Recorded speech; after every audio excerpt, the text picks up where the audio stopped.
What's good, everybody? Hope you're doing well. It is Tuesday. It's Tuesday. It's Talk Back Tuesday, and we're back again for another episode, another edition. I think this is episode 27.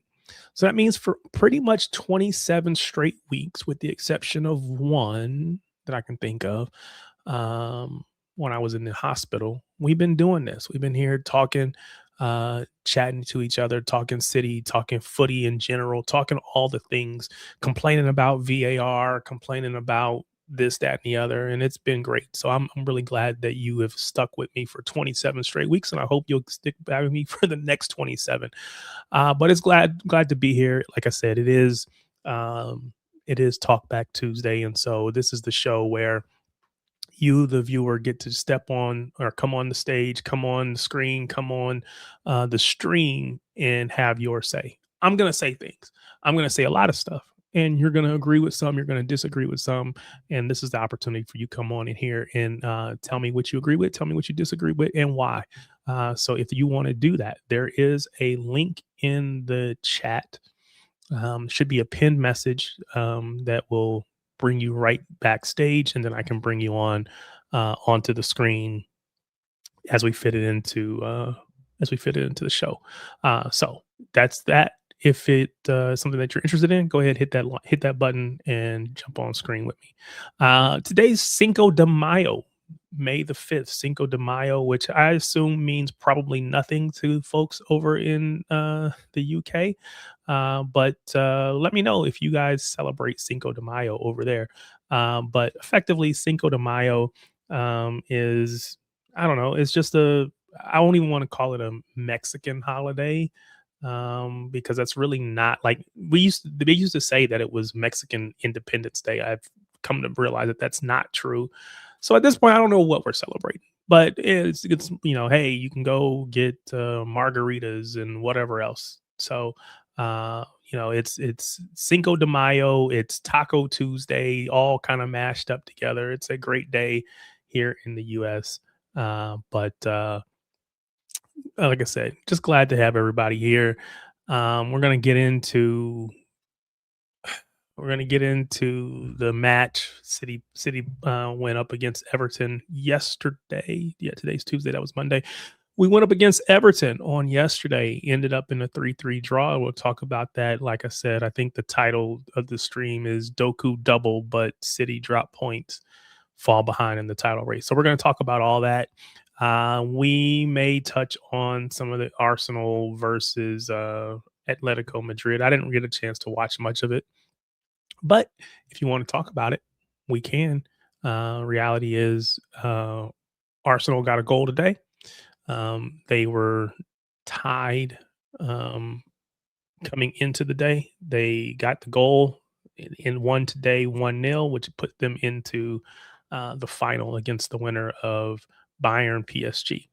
So, you know, they are into a final, have a chance to win a trophy this season. It's the biggest of all trophies as far as Champions League is concerned, but don't count your chickens before they hatch. You got to go actually win it. So we'll see what happens, but we'll see. So once again, glad to have everybody here. I did a thing this week. I didn't really mean to. I just actually, before I came on here, I got a call from my kid, and I realized that I embarrassed my kids this week. Um, if you're in the US, and I know Snoopy, big up to everybody that's here, by the way. Uh, Big up Snoopy, Darsh, Ash, Harry, Briggsy, Cade, Richie. Big up everybody. Glad to have you guys here. Snoopy will know this person that I'm about to talk about because he's from the US.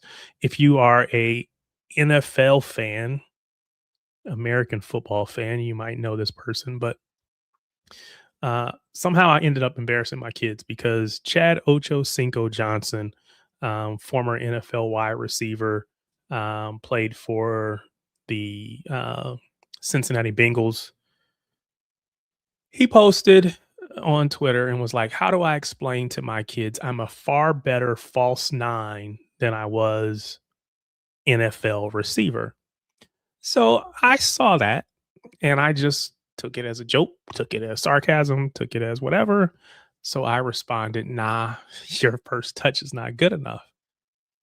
Just a joke, right? And so he responded with in his own way with a quick little uh hashtag child please, and then he posted a video. I should probably put the video on. Let me just put the video on. Um you would think I do this every week. I would be ready, right? Oh, no such luck. So he posted a video that showed him on out there, so you can see it. Hopefully it'll replay itself, but yeah, it's just a little quick little video, him getting a touch.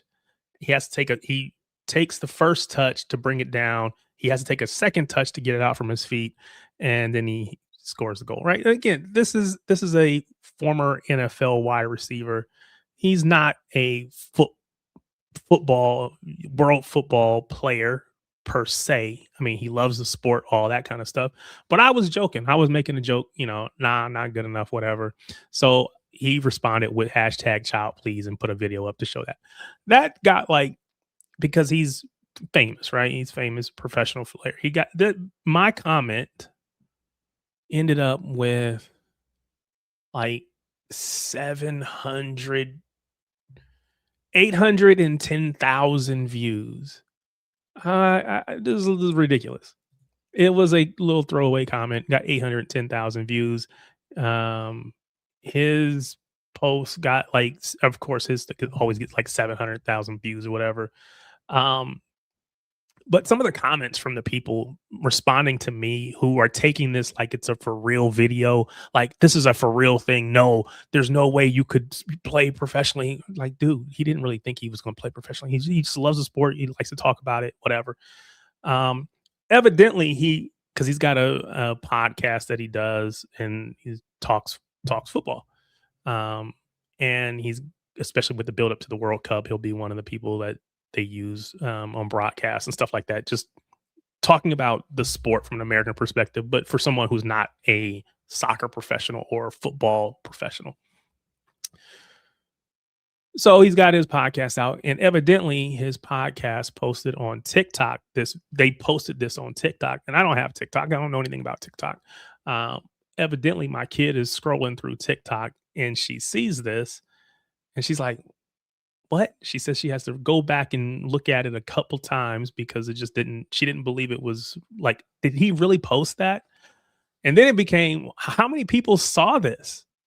There's like 200,000 people that have viewed this. Oh my God, I can't believe. And so, as a parent, no matter what you do, even when you're not trying, you're able to embarrass your kids. And that, my friends, makes parenting worthwhile when you get to embarrass them in that way.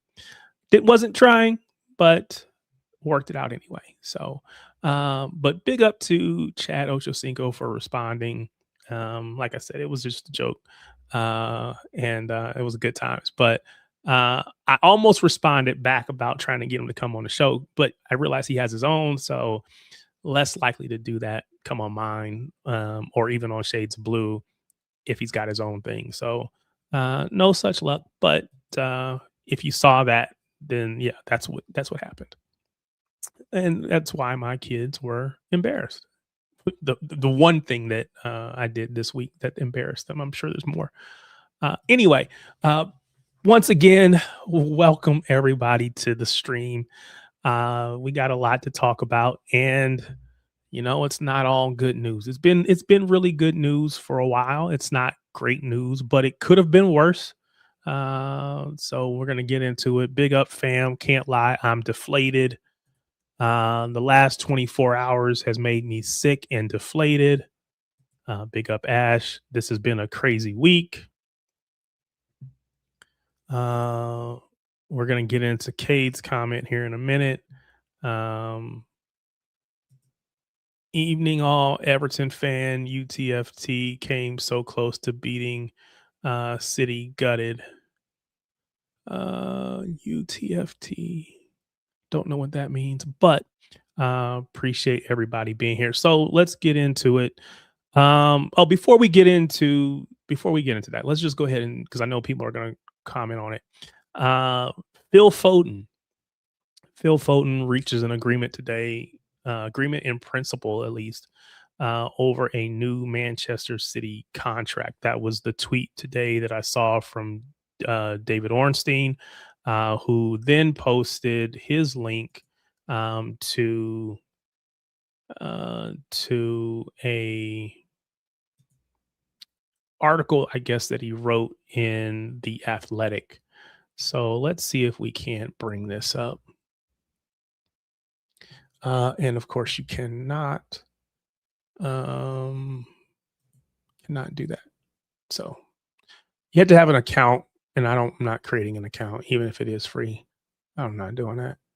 I thought it was from the New York Times, which is what I saw earlier, which allowed me to read it, but evidently not so much.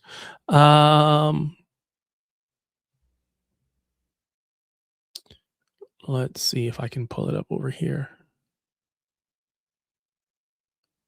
Yeah, not gonna let me do it. Basically, he has agreed. I was gonna read it on here, so I didn't pull it down. But basically, he's agreed to a new, fresh 4-year deal that takes him out to June 2030. Plus, he has an additional 1-year option after that, so could go out to 2031. So there you go.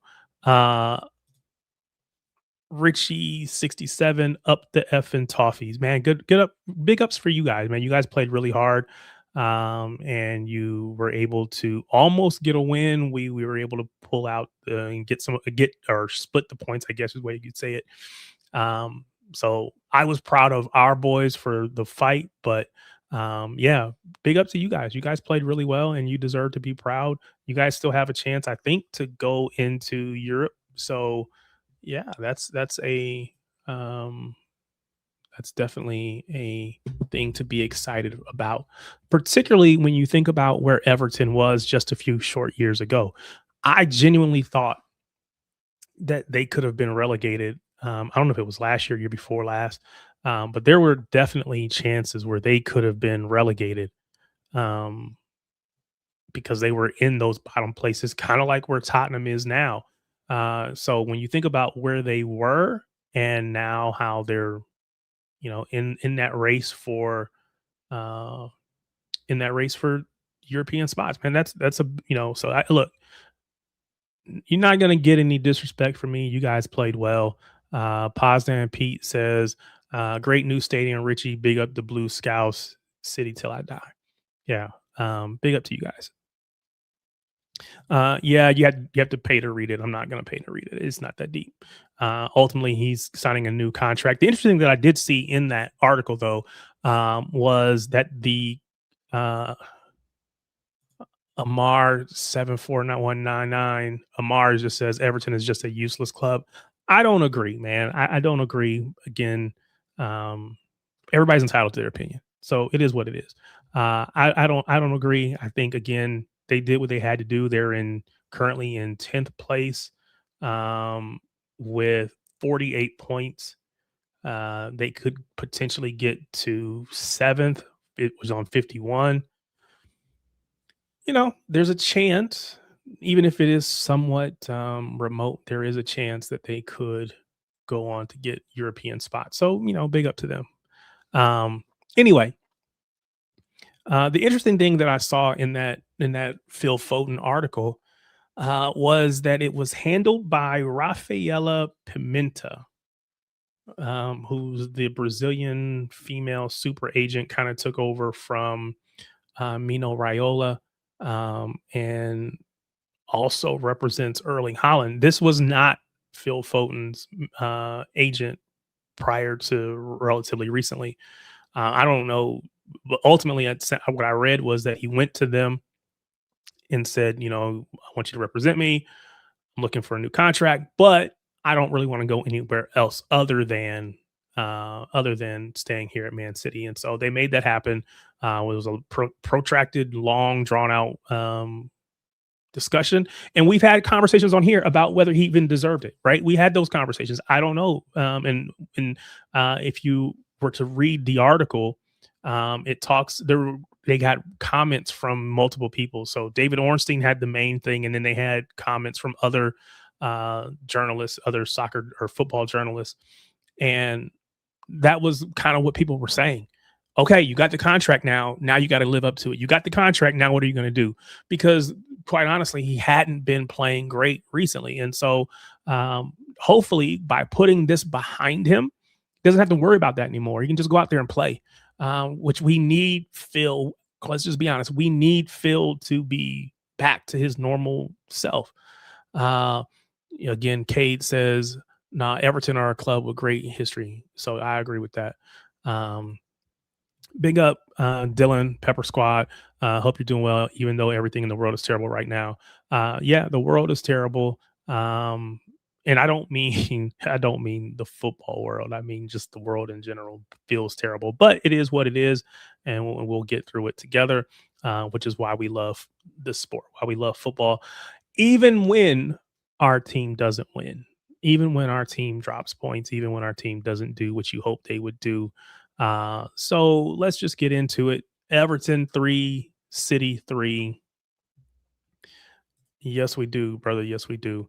Everton 3, City 3. Coming into the match, as far as the lineup was concerned, I think we went back to the lineup that everyone preferred. The only difference, of course, with Rodri being out, we did a straight swap. Rodri for Nico G. Nico G for Rodri, I should say, with Rodri being hurt. In the past, we've tried to play or we've played Ike Nori at left back, moved Nico O'Reilly into midfield. We've done that. In this one, he went with the straight swap for Nico G. Now, I'm one of those people that have been calling for Nico G to get more minutes. I've said that forever. He needs to play more.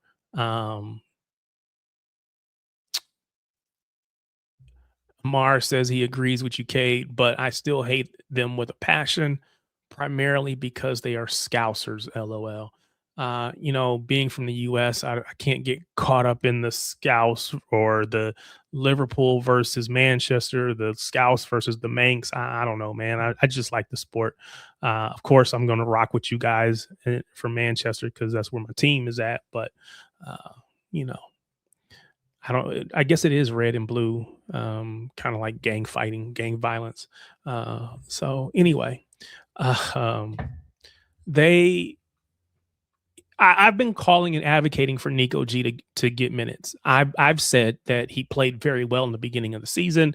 We needed him to back in, and I was hoping that Pep was going to play him. Basically, if you're not going to play Rodri, just plug Nico G right in and move. I know there's probably some people who didn't like that idea, who don't think that he's good enough, didn't think he was good enough, and maybe probably nothing that you saw yesterday change your mind on that or whatever. I, for one, wanted to see him. I will tell you that once it was finally announced, because Pep seemed to have been so reluctant to do it for so long, right? He just refused to play Nico G alongside Bernardo in that midfield. He just, for whatever reason, he wouldn't do it. So I didn't expect it. Then once you see that that's what he's putting out there from a lineup perspective, then it's like, okay, I've been screaming for this kid to get minutes. Now he's got to go out there and perform, because now I'm going to look stupid if I've been advocating for him and he goes out there and lays a stinker. But, again, I don't think, and I want to hear from you guys what your thoughts were. But I don't think he was bad. Do I think he was great? No, I don't think he was bad. Red Camp says, I think we lost the league, to be honest.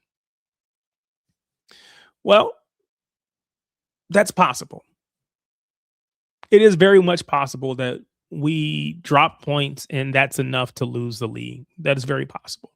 However, if you came into this thinking that there were going to be twists and turns anyway, if you thought that we weren't going to win all of our matches, but neither were Arsenal. If you thought that, then this is exactly what you thought was going to happen anyway. Maybe you didn't think we were going to drop points in this one, but you thought we were going to drop points along the way somewhere.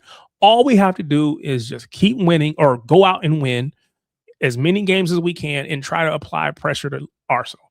I've said from the beginning, Arsenal should have won this. They should have. We've not been great this season. It's been relatively poor. They let us back in when they had a little slump, and they let us back in. And so now it's effectively a race to the finish. And we had an extra game to play, which makes it a little bit harder. And we dropped points in the very first step. But if we go on to win the rest of the remaining parts of our matches, and then they drop points along the way, then we're back to where we were. Right. So from a goal difference standpoint, it didn't help, but do I think the chances of us winning the league are great? No. Do I think it's zero? No, I don't think it's zero either. So yeah, it's tough. So yeah, I want to hear your comments. Get in the chat. I want to see and hear what it is you're thinking about this match. Marla says, when Nico G played really well in the beginning of the season, it was a 3-man midfield. I think that suits better his capacity at the moment. In a 2-man midfield, he looks a little lost. Fair comment, because in this one, we had Cherki, who basically had a free roll. This is probably the worst City side since 2016. I never expected to win the league anyway. And I think that's where a lot of people were. And I think if we never got back into it, we would have been fine. We wouldn't have liked it because, again, nobody likes not winning the league. Nobody likes not winning trophies, especially when you support a club like Manchester City, because we have this winning tradition. Even if you're just talking recently, we have this winning tradition. And so not winning is difficult to accept. But I said back in December, the league was done. And the only thing that changed was Arsenal were crap for a period of time, and they let us back in. And so then it was like, well, maybe there's a chance and maybe we can do it. And then they got to basically where it was in both of our hands. At that point, you're like, wait a minute, we can go win this thing. Even if we didn't think it was feasible, possible, remotely realistic earlier in the season, you let me back into it. Okay, now I'm going to go try it. And we dropped points. So that was disappointing. It was definitely disappointing. It is definitely disappointing. I'm not even going to sit here and pretend that it's not, because it is. Hope Rodri back for Saturday. Yeah, I mean, we want Rodri back altogether. We need him back. Darsh says, fully disagreed, Tarek. Nico G was diabolical. Woo, that's strong. His issues of not being press resistant, not being able to play from with his back to the goal, basically, and lack of rhythm. Yeah, these deficiencies showed yesterday at Everton. And all of my points are showing that Nico G can't be forced to be a 6. He is an 8. He doesn't have the skill set to be a 6. We can't force him to do a role that he's not good enough for. I mean, that's fair. That's very fair, right? I mean, I don't think he was great. I don't personally think I could go back and rewatch it, right? Because a lot of times in the moment, I'm not trying to focus on the tactical stuff, right? Maybe I should learn to watch it in that way. At least that first time through, I'm watching as a fan more than anything. And so I don't think he was great, but I don't think he was, to use your word, Darsh, I don't think he was diabolical. I think that's too strong, but that's just my opinion. It is what it is. Ash says it was very close. Julio, remember how everyone wanted Rodri sold after his first year? Nico might be able to get better, but he needs a chance. Yeah. Um, so I think the reality is that the opinions on Nico G are going to be mixed, right? If you went into that match thinking that he's not good enough, then what you saw absolutely confirmed to you that he was not good enough.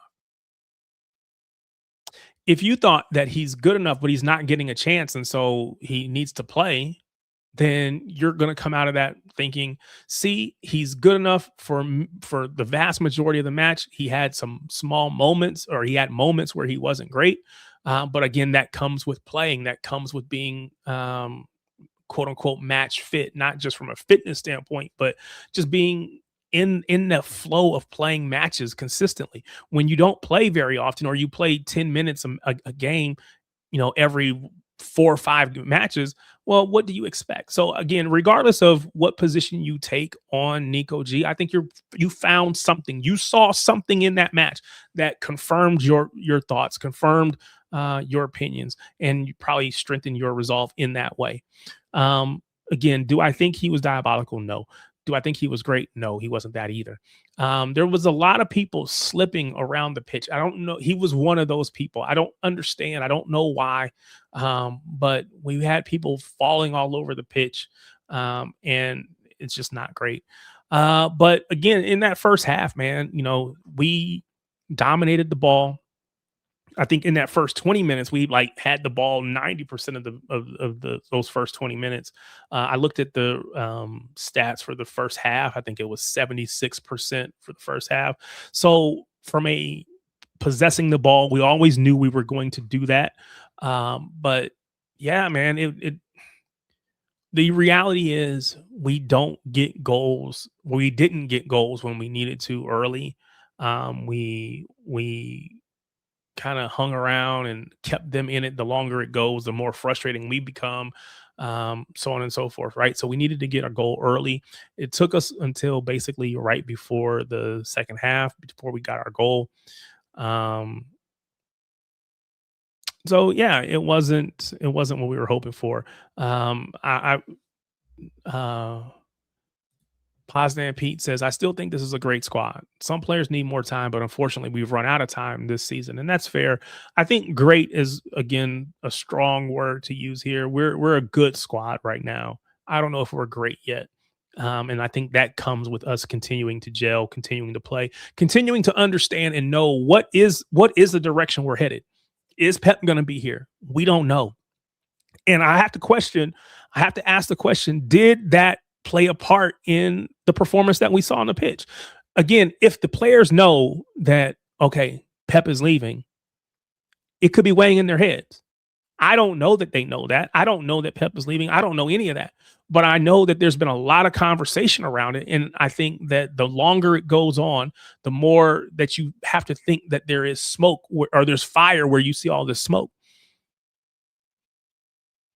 So if you are a player and you're questioning, is Pep going to be here? That's just one thing, one more thing that's weighing in your head that you don't need to have. Stop thinking about that. Stop thinking about Pep leaving or staying or whatever and go play. Again, I don't know that that's the case, but how could you not? The world's best manager potentially leaving. Yeah, it's something. Um, I like Nico G, but the problem for me is if he wants to stay being a part of the squad instead of a starter. That's from Marlon again, which I think he's been. He's not been a starter because once Rodri came back, he's not definitely not been a starter since Rodri's come back. But the reality is he's not being played as a part of the squad either. And what I mean by that is if he was getting 20 to 30 minutes consistently every night, I would say, okay, part of the squad. I don't think he's getting that. He might get, and I can go back and look at the minutes that he's played, but sometimes he's getting 5, 10, minutes. That's not enough, especially for a young kid who is trying to show and continue trying to prove that he belongs in this league. And so, it's a little. It's not even a little. It was not a great performance. It was a disappointing one. Ash says, especially Semenyo, and I assume that especially Semenyo was about the players needing to be better. needing more time, so on and so forth. So we'll get into it a little bit. But in that first half, Cherki had his shot, he put it right at the keeper. Semenyo, I think, had a volley that he put over the bar. Maybe he could have taken an extra touch and got a better shot on target, but put it over. Semenyo had that one where he drives the ball, driven cross across the face of goal. There's nobody on the back post, nobody there to tap it in. So, again, those moments happen and we don't get goals from them. And then I made a comment in my notes about Nico G slipping when he's on the ball. And so he slips, they take the ball away from him, and then they're coming the other way. Now, in the first half, those things didn't turn into goals. But it happened throughout the course of the match. And you would think at some point somebody would understand we keep falling on down around here. What do we need to do? What studs do we need to wear? Did they not bring them? Did they not have them? Because why do we keep falling down? That's ridiculous. Anyway, we kept losing the ball in the midfield. I thought I want to know your thoughts on Cherki. Put your thoughts on Cherki in the thoughts in the chat, because I hear your thoughts about for some of you at least, I hear your thoughts about Nico G, and we can agree that he wasn't great. Maybe we don't agree that he was diabolical, but we can agree he wasn't great. But I do want to understand, what are your thoughts on Cherki? Because I personally thought Cherki was poor. We talk about Nico G giving the ball away. We talk about Nico G slipping and falling and giving the ball away. In my opinion, Cherki gave the ball away way too easy, way too many times. He's just standing on the ball. They come and take it away. Give the ball up. Get off the ball. Move the ball. Move it fast, fast, fast. It was frustrating. Second half, Cherki was bad. I thought so. It's like I wanted Pep to take him out, and I don't think I've ever said that, because I know his talent, I know his ability, but I was like, Pep's got to take him out because he's a detriment at this point. Cherki was very poor, constantly overcomplicating the simple stuff. Yeah, that's kind of my thought there as well. Quite honestly, I don't know that anybody was great until we talk about like Doku, or I thought Holland was good, but I saw LB's post, but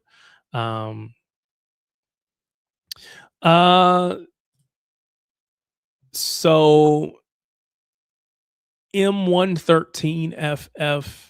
Yeah, I don't know what all that stuff means, but I'm is that the 1314 kit? It is not the 1314 kit, but it is inspired by the 1314 kit. For those of you that were here a couple weeks ago, you know that I don't think I can show it, but Shades of Blue, which is what this is here, which is where I started doing content on footy content or city content, which I still record with those guys, of course. Still, those are my show bros. But we hit 4 years, and so to celebrate our 4 years, we had these created, and it just says across the front, which you can't see, but it says, the vibes, Shady Gang, Shady Gang, Shady Gang, which is what at the end of every episode is what Crunk says.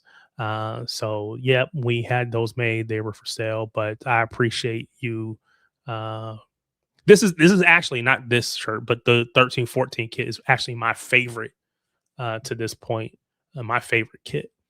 I don't have one, but it was my favorite. And so when we started thinking about what we're going to put together for this, I suggested that we go with this one. It was one of the ones that was in there, and we all voted on it. But yeah, we ended up here. So yeah, big up to those guys.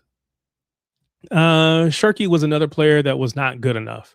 He needs to understand when to roam into the midfield or when to be in fixed position, i.e. right wing. He needs to trust the build up from the midfield. Interesting. And by the way, Cherki will improve on that because he has to adapt to a team where he needs to rely on his movement rather than doing everything like he did in that Lyon squad. He will be fine. I do think he'll be fine.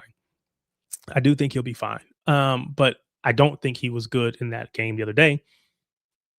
And I think, not that I want people to be abused or treated unfairly, which we're going to get to in a minute, but I do think it's fair to say he wasn't good because we talk about everybody else. If Savio's not good, we talk about it. If Semenyo's not good, we talk about it. If Phil Foden's not good, we talk about it. So just because Cherki is, he's the new guy here, and he's great, but he wasn't good. He was not good. And I wanted more. I needed more. Unfortunately, I didn't really get it. So that was disappointing. If I'm going to be honest, it was disappointing, but you know what? It's not all gloom and doom. Like I said, we ended up pulling out the, we pulled out the draw. We were down 3-1, and then we pulled back two goals. So it could be worse. It is not completely over. There is still a chance, but it could have been much worse. But yeah, Doku gets the goal. Everton in that first half, they were defending really well. He gets that goal, gets the ball on his, I think it's his left foot. The first, no, um, yeah, he's coming on. I think he was going left. Puts it with. I know he scored both goals, right? He scored two goals, one with his left foot, one with his right foot. Very, very similar goals. I think the first half was his left foot. Um, Coming left, starts the ball outside of the post, bends it back inside. It was amazing. Which again, when you think about Doku, people say, well, he's not a goal scorer, and he hasn't scored consistently enough. If we saw this from him on a regular basis, oh my God, he would be unplayable. We just need to see that from him more. And so hopefully by him having that success, we can see him continue to grow, continue to improve, whatever.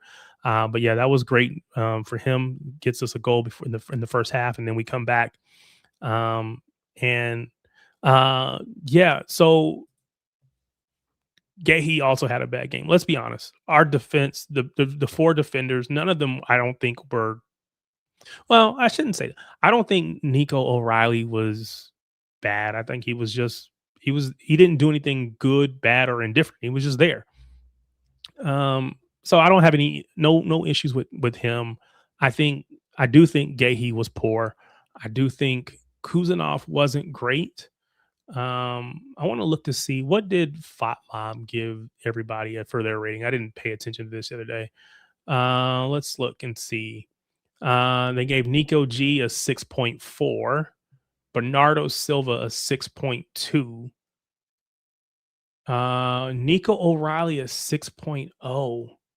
Do you think that Nico O'Reilly was our worst player? He has the lowest FOTMob score, 6.0. And I'm trying to understand, what did he do? I guess technically that says that he didn't do anything good, he didn't do anything bad. That's just the average score. Bernardo Silva got a 6.2, which is the next lowest, and then Nico G at 6.4. Yeah, no, it was definitely surprising for sure. Nunez got a 6.7, which is higher than I thought he would get, because I think he was at fault for some mistakes. But bottom line, not trying to pinpoint or place blame and point fingers or none of that stuff, right? Reality is, as a back line, we weren't good enough. That was, and according to this, midfield was actually the weakest link. Nico and Bernardo combined didn't work well, which is disappointing. Definitely disappointing.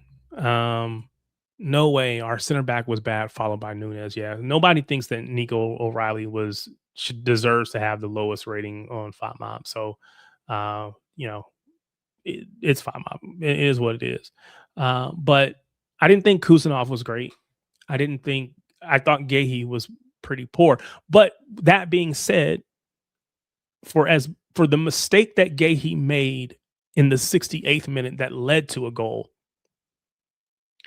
in the 46th minute, coming right after halftime, he gets a tackle in the box on Beto, their striker. He goes to ground, gets the ball. So without that play, maybe they score earlier, right? So you got to take the good and the bad, right? You can't just say Gehi was horrible and then not also give him credit for the plays that he did make. Now again, he was bad, but he also made a couple plays that weren't for those, we could have given up goals earlier in the match. Big up to Julio, who is hit the link to come on. And if you want to have your say, do the same thing. Do what Julio did. Hit that link in the pinned message in the chat, and we'll get you on. What were your thoughts about the match, Julio? Or what did I say that drove you to like, I got to hit this button. I got to come on here and talk. I think can you hear me? Yes, I can hear you. I think the overall picture of the season and the game, because I know a lot of people are disappointed about the game, and a lot of people are like pointing fingers at about this player, that player. Mhm. You know, I told you about Diaz. I told you about, you know, there's a lot of like fans against fans. And for me, it's like looking at the big picture. We weren't supposed to be here. Everyone had us at the beginning of the season. Everyone had us third. Everyone had us fourth. You know, people were saying Pep is washed. You know, this player is washed. You know, blah blah blah blah blah. A lot of naysayers, and the fact that we won a trophy already, we're pretty much going to get second, if not first. You know, we can still win the league. You know, but we're pretty much guaranteed second. And then we have a chance for another trophy. It's been a good season. You know, it's like we have a bunch of new players. So we're technically, despite, you know, having spent $500 million, we have a bunch of new players. So we're still in a rebuild. The fact that we got second, we already have a trophy. It's been a successful season. And I know everyone's disappointed. You know, to remember, you know, like we weren't supposed to be here. And I know, like, it's, again, everyone wants to point the finger. Everyone wants to be this and the other, you know. I just wanted to say that, you know, like we can focus on the game, you know, with Everton, you know, disappointment and everything, but just like big picture, you know, we're in a good spot, you know, and next year we'll be fighting for, you know, the Premier League. I expect to be fighting for the Premier League next season. That's pretty much all I wanted to say. No, I agree with you. I agree with you completely. So, like I'm sure most people from the UK, I work with somebody who happens to be a United fan, United supporter. And so he came over, of course, was like, "Oh, how you feeling? You doing okay? Yada yada, whatever." Right? No, I'm fine. It's whatever. But his comment to me was very similar to what Julio just said. Was, well, you know, you guys are actually in a rebuilding year, and so for a rebuilding year to have these results in a rebuilding year, to even be in a title race and all those things, he said, actually, you're not doing poor. You know, it's not a bad season, and I think that's the perspective we have to keep. I think as fans and as supporters who have seen the success that we have seen recently, I don't want to say expect, you believe that you can win every year. And the reality is that is special. It's hard to do that. And we did it for 4 straight years. We were the only ones that won it. And unfortunately, we haven't won it. We didn't win it last year. And there's still a chance that we may or may not win it this year. But prior to Pep and this City team, that would be like winning it once every 3 or 4 years. It was like, yep, that's what you would hope for.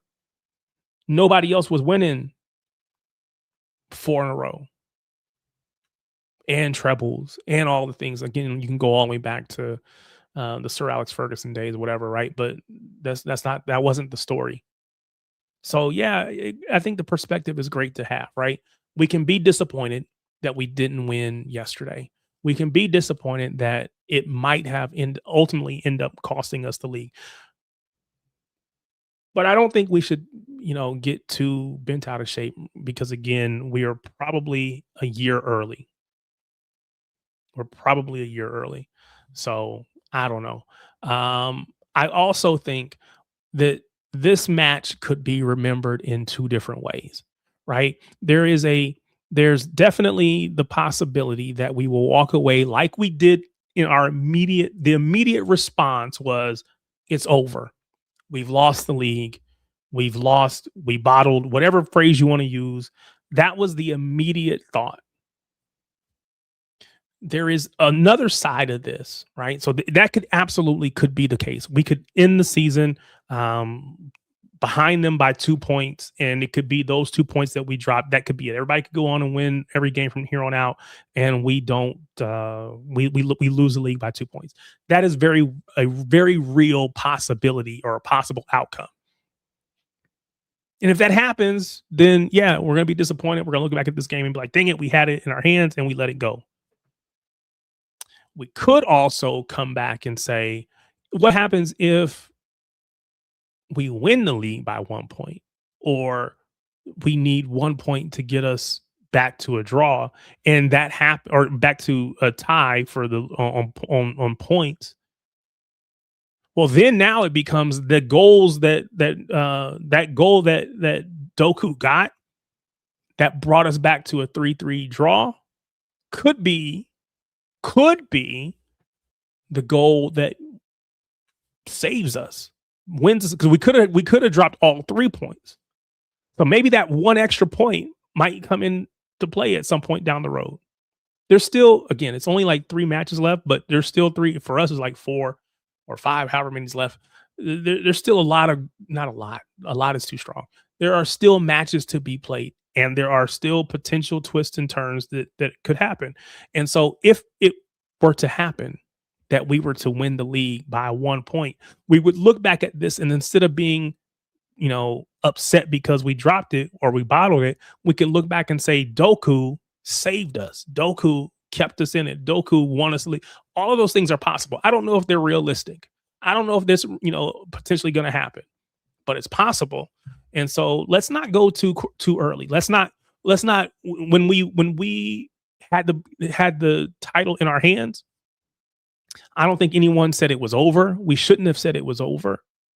And I don't think we should say it's over now. Until, as long as there's matches to be played, we go out and play them. So it is what it is. But yeah, I thought Cherki was poor. I thought, yeah. So I saw someone say, who said it? Let's see here. Riz T29. Riz says everyone played bad bar Doku. Now I agree that Doku was really good. And yeah, I think he was really good. But I also think that Erling Haaland worked his butt off. He got us the goal to make it 3-2. And to kind of really quickly change the momentum, right? Because they scored a goal. They scored a goal in the 68th minute. They scored a goal in the 72nd minute. And then they scored again in the 81st minute. So at that point, they were up 3-1. So they score in the 81st minute, right in the 82nd minute, right off the restart. Haaland gets a goal, chips the keeper, and that changes the momentum because they just scored a goal to go up 3-1. They were dancing in the streets. And then City fans were walking out. Let's just be honest. They were walking out, headed out of the stadium. Nobody wanted to stay and watch. And then all of a sudden, boom, Haaland picks up a goal. I cannot say that he didn't play well. I just can't say that. I thought he played well. He worked really hard. He worked hard defensively. There were times where he was chasing down attackers and winning the ball back. I think Haaland played really well. I think Doku played really well. And then I think everybody else was moments, some good, some bad. So I hear you. I think Doku is the standout, but I think Haaland was right there as well. Lancey says, unfortunately, Nico G lost the midfield battle. He got bullied. And once it happened, our defense got exposed. Well, I would say that it wasn't just Nico G that got bullied. I think we got bullied across the park. Everybody got bullied. Or we were allowed to be beaten up. Let's say it that way. Doku was beat up. I'm not one of those people who's going to sit here and argue, oh my God, he should have been a red card. I think he probably should have been a red card, and he probably was lucky to still be on the pitch. But we got to keep playing. We just got to keep playing. And to his credit, Doku kept playing, and he ended up getting another goal. But yeah, I think we were getting beat up across the board. We're still somewhat finesse. I think Kuzanov is probably the only one. Kuzanov and Haaland. ones that aren't like finesse players. It's not a bad thing. It just is what it is. Um, so yeah, I think we did lose the midfield battle, and I think being out physicaled is a part of it. But I don't know, man. Um, it was yeah, like I said, Holland got his goal, chipped the keeper, great. I want to know what your thoughts on Donnarumma, and I don't want to start the Donnarumma versus Trafford. I'm not trying to do that because I know that becomes a powder keg and it kicks off, and I'm not trying to do that. But I do want to know because again, like I said, it was moments, right? Everybody on the pitch had moments. There were things that he did that weren't great, but then if you take away, if you're like, oh, I don't want Donnarumma, then you got to take away all the saves that he made too, right? You can't have his saves, his one-on-one against Njai, and makes one-on-one. It wasn't his fault. It was a mistake at the back between Kuzanov and between Nunez. They mess up. The ball turns over. He's one-on-one. You expect Njai to score right there, but he stops it with a great save. That's a great save by Donnarumma. And yes, we can point to the goal that they scored on the corner and say, well, he should have been better. He should have been stronger. He should have been whatever. And he should have. But we can't blame him when he's wrong and not praise him also when he's right, or blame him when he's at fault but not credit him and praise him when he makes that save. So again, for all of the mistakes that people are made, and again, I said the same thing about Gahey. Yes, Gahey was the one that made the back pass that they ended up scoring on. But if it wasn't for Gahey, they would have scored earlier in the match. They would have scored other goals, right? So you can't have one or the other. You got to take the good and the bad. And in this case, Donnarumma, yeah, he's got mistakes in him. He's got weaknesses to his game that everybody has. They're different. Everybody's weaknesses aren't the same. He's got weaknesses. But the reality is there were moments where I'm like, oh my God, thank you. Great save. Right. And so I just think that when we are killing these people for the mistakes, we also need to make sure that we praise them just as loudly for the things that they do well. So big ups to all of that. Let me come back up here and get some of these comments. Let's see here.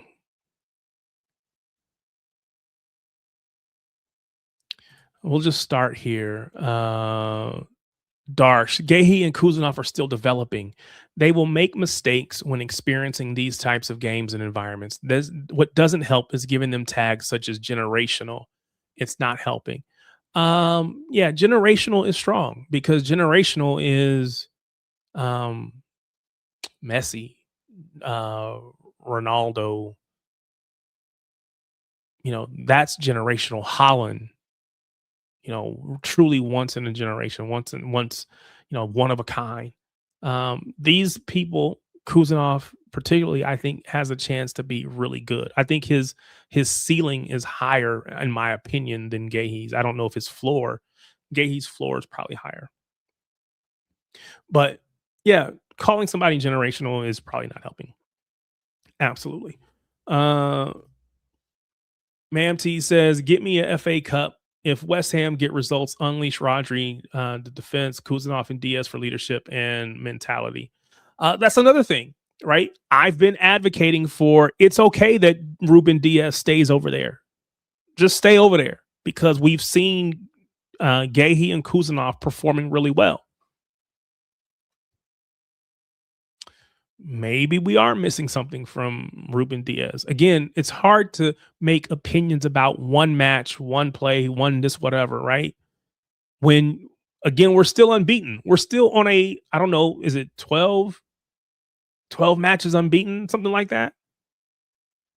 Yesterday feels like a loss because we were up and we needed wins.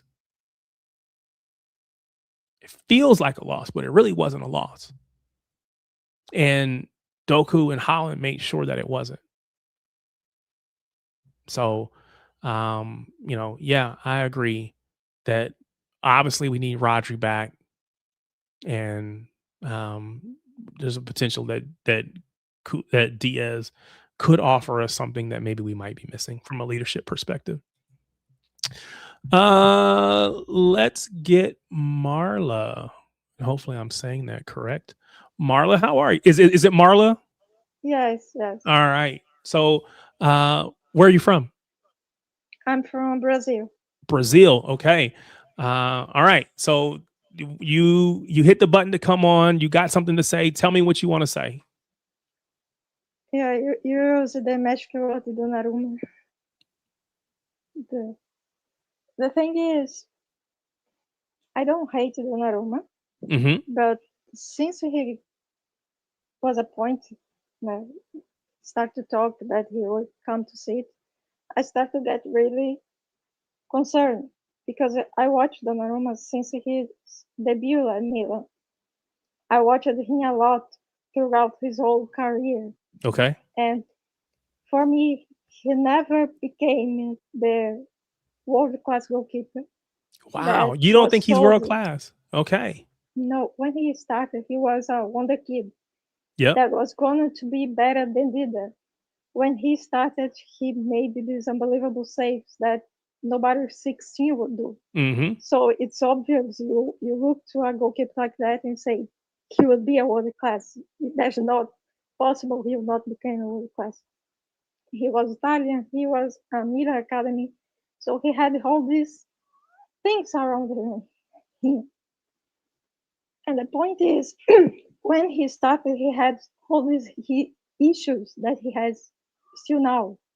Mm. The corner, the set piece, he's not commanded the area. Yeah, He's yeah. really bad at going out the area, like in the Real Madrid game. Nico G made a mistake, and then he get out to to fix it, and then he Yeah. made another mistake. No, So so like I think that's interesting because you're someone who's watched him all throughout, or at least paid attention to him all throughout, and recognizing that some of the things that he did well at 16, he still does well. He's a great shot stopper. No one's taking that yeah, away from him. And what I hear you saying is that he hasn't improved in the areas that were weak for him at 16, commanding his box, yeah, that kind of stuff, and he still has a lot of those same weaknesses. So from your standpoint, you haven't really seen a lot of progression from him. He still does what he does well. He still does it well, but he hasn't really improved over time. Is that fair to say that's how yeah, you feel? yeah, yeah. Mm. That's it. And it's kind of controversial what I'm going to say now. But do you think he has David De Gea as a world class goalkeeper? Do I think of De Gea as a world class goalkeeper? No, and I know where you're going with this because he made So he made some amazing saves. Yeah. and unbelievable mistakes. The point is, if De Gea had gone to Real Madrid, we will all be talking like De Gea, the world class goalkeeper, Mm-hmm. because he will had one title at Real Madrid. The point what I'm trying to make is Donnarumma is not shit as people are saying. He has problems with the ball Sure. passing. Sure.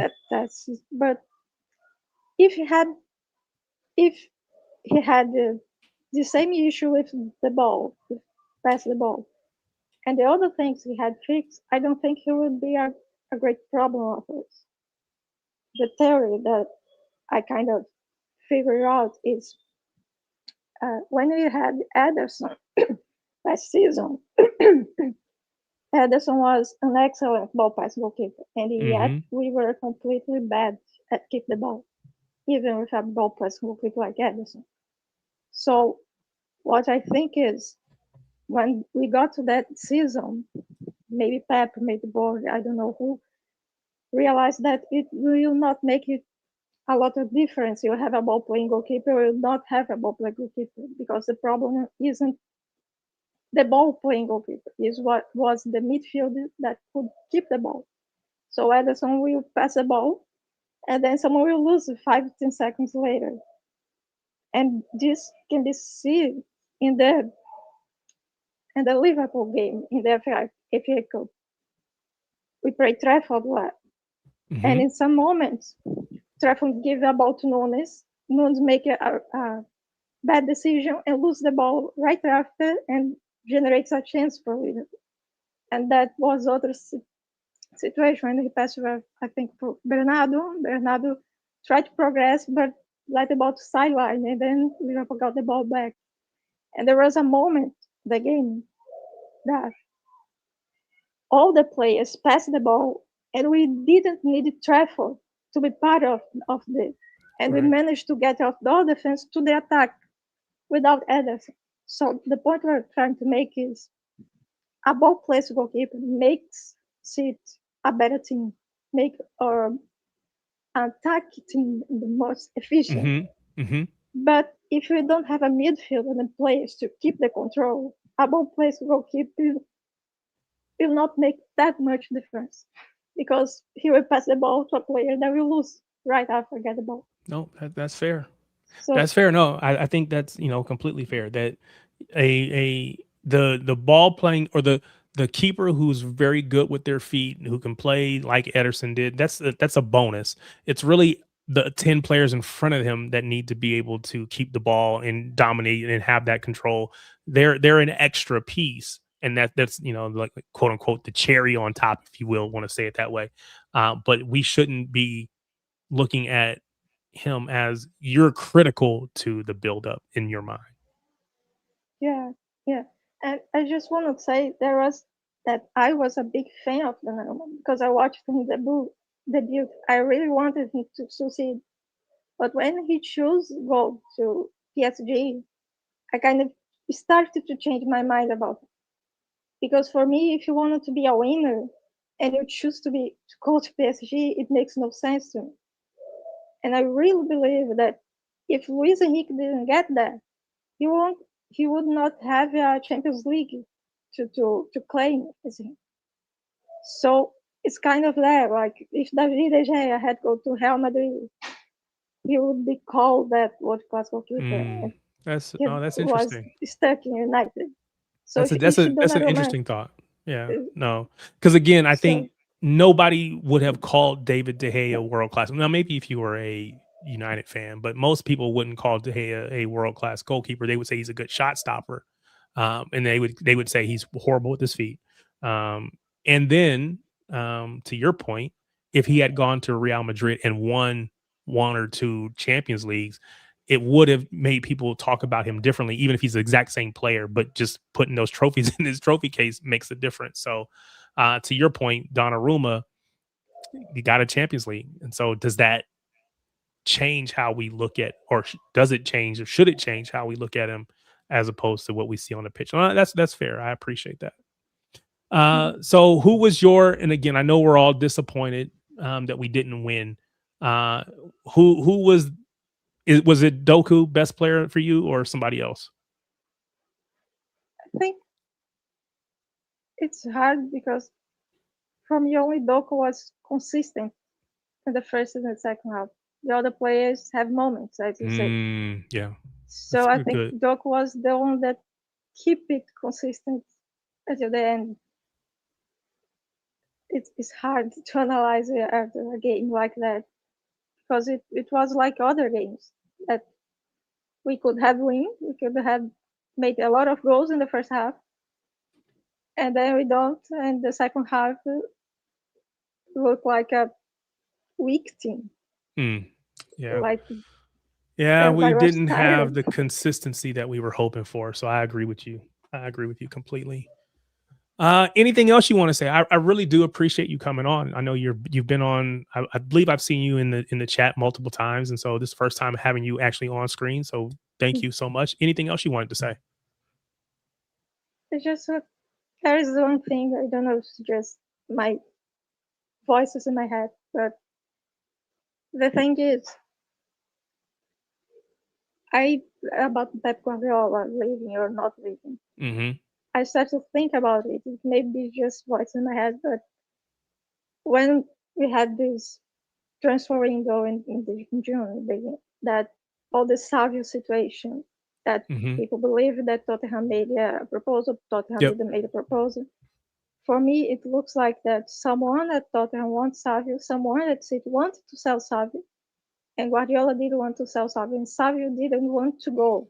I think that is, if Xavi wanted to go, maybe He would have had gone. gone. Yeah. He didn't want to go, and Guardiola want to keep him.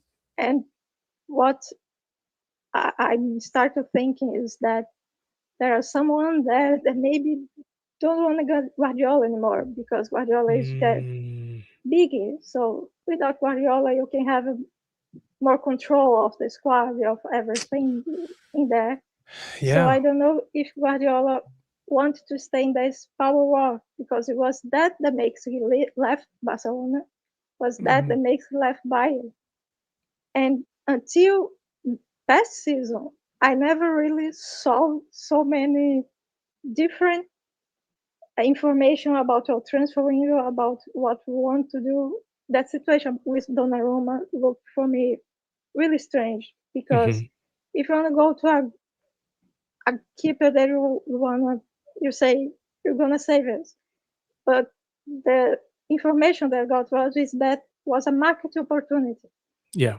If you are building a strong squad, you don't go for market opportunity. For example, Vinicius Junior can be a market opportunity right now if he doesn't renew with Real Madrid.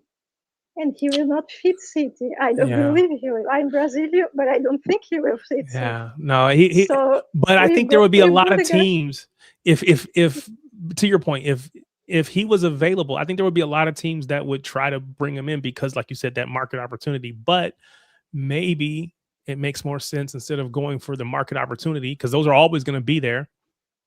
Maybe it makes more sense to be more disciplined and really have that plan. No, this is what we're doing. This is how we're building.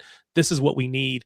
And yes, that might come up, but I'm not being distracted by the new shiny thing over here on the right because I already know what I'm doing. And so let me not get caught up in that. And no, that's a fair statement. I really appreciate the thoughts.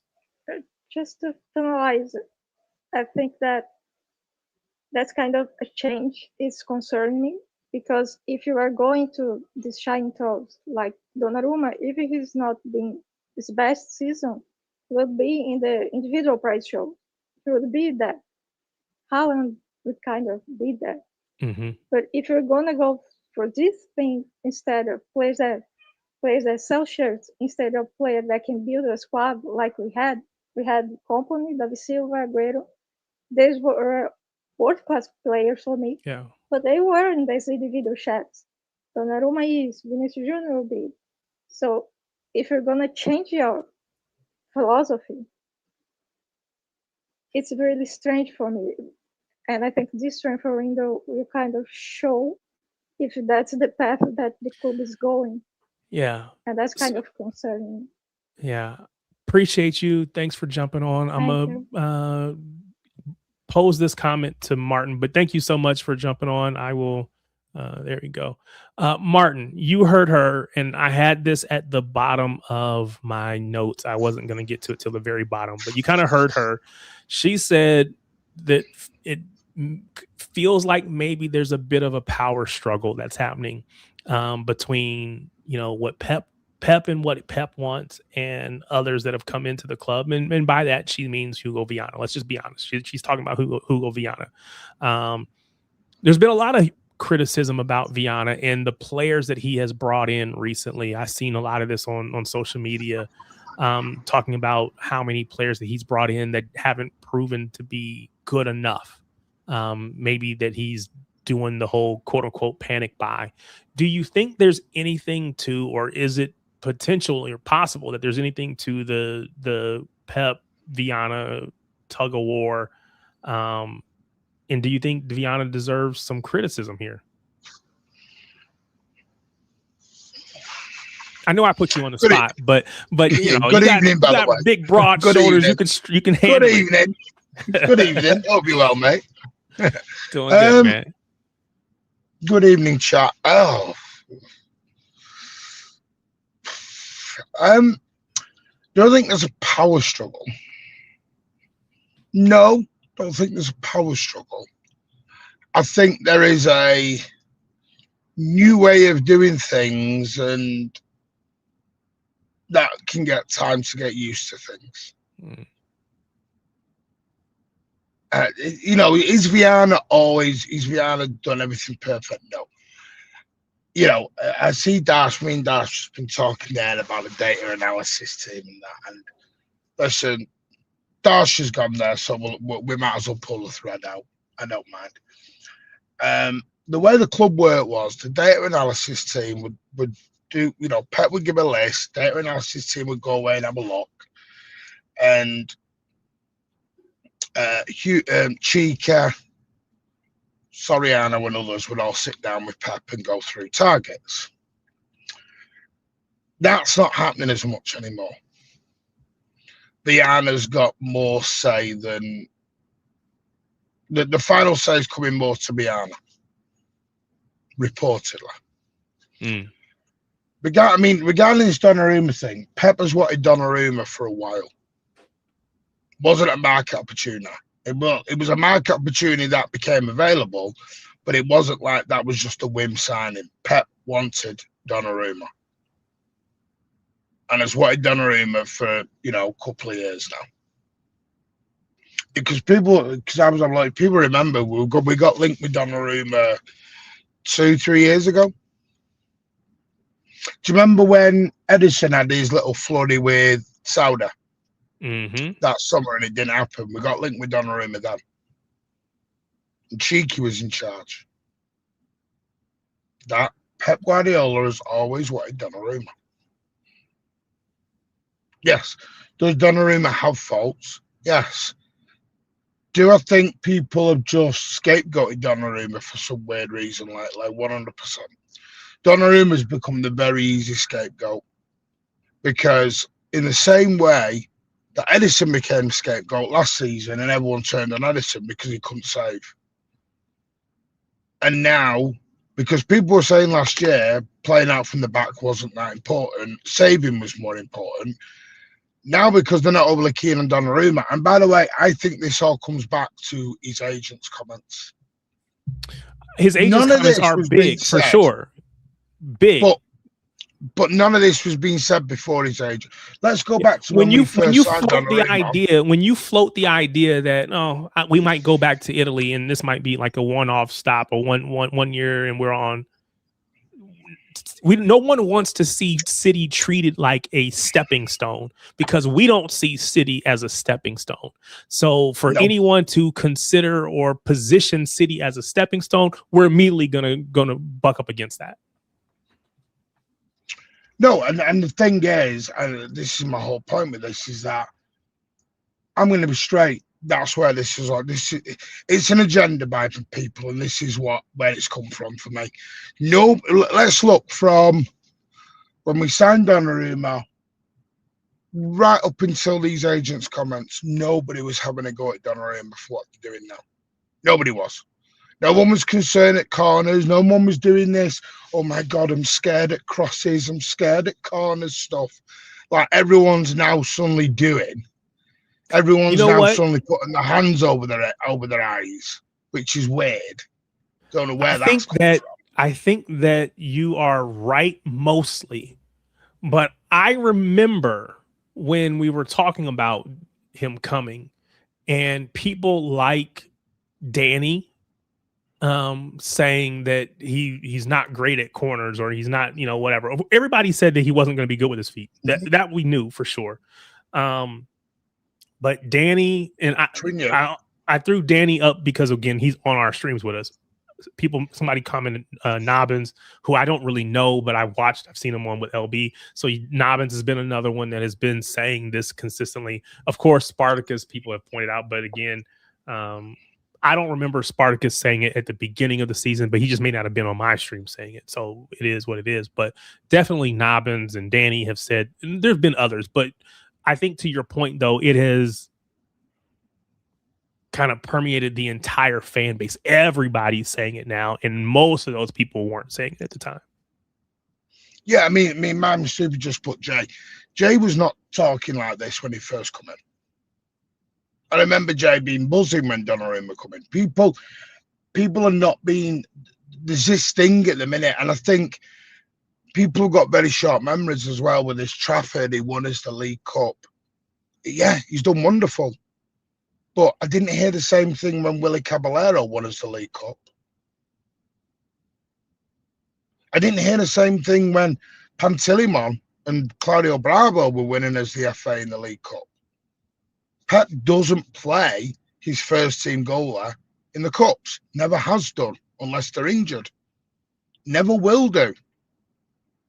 Next season, if Trafford goes and we buy a new number 2, that new number 2 will play in the Cups. It doesn't. The people have got this big conspiracy theory going on at the minute that Trafford this. I remember people saying screw Trafford when we got Donnarumma. Yeah, I remember doing spaces, shows. I didn't like it. People were not doing this sympathy pity party. What they're doing now. People have jumped on a bandwagon because. And I don't like it because everyone goes, well, I'm bored of this tippy-tappy, boring football.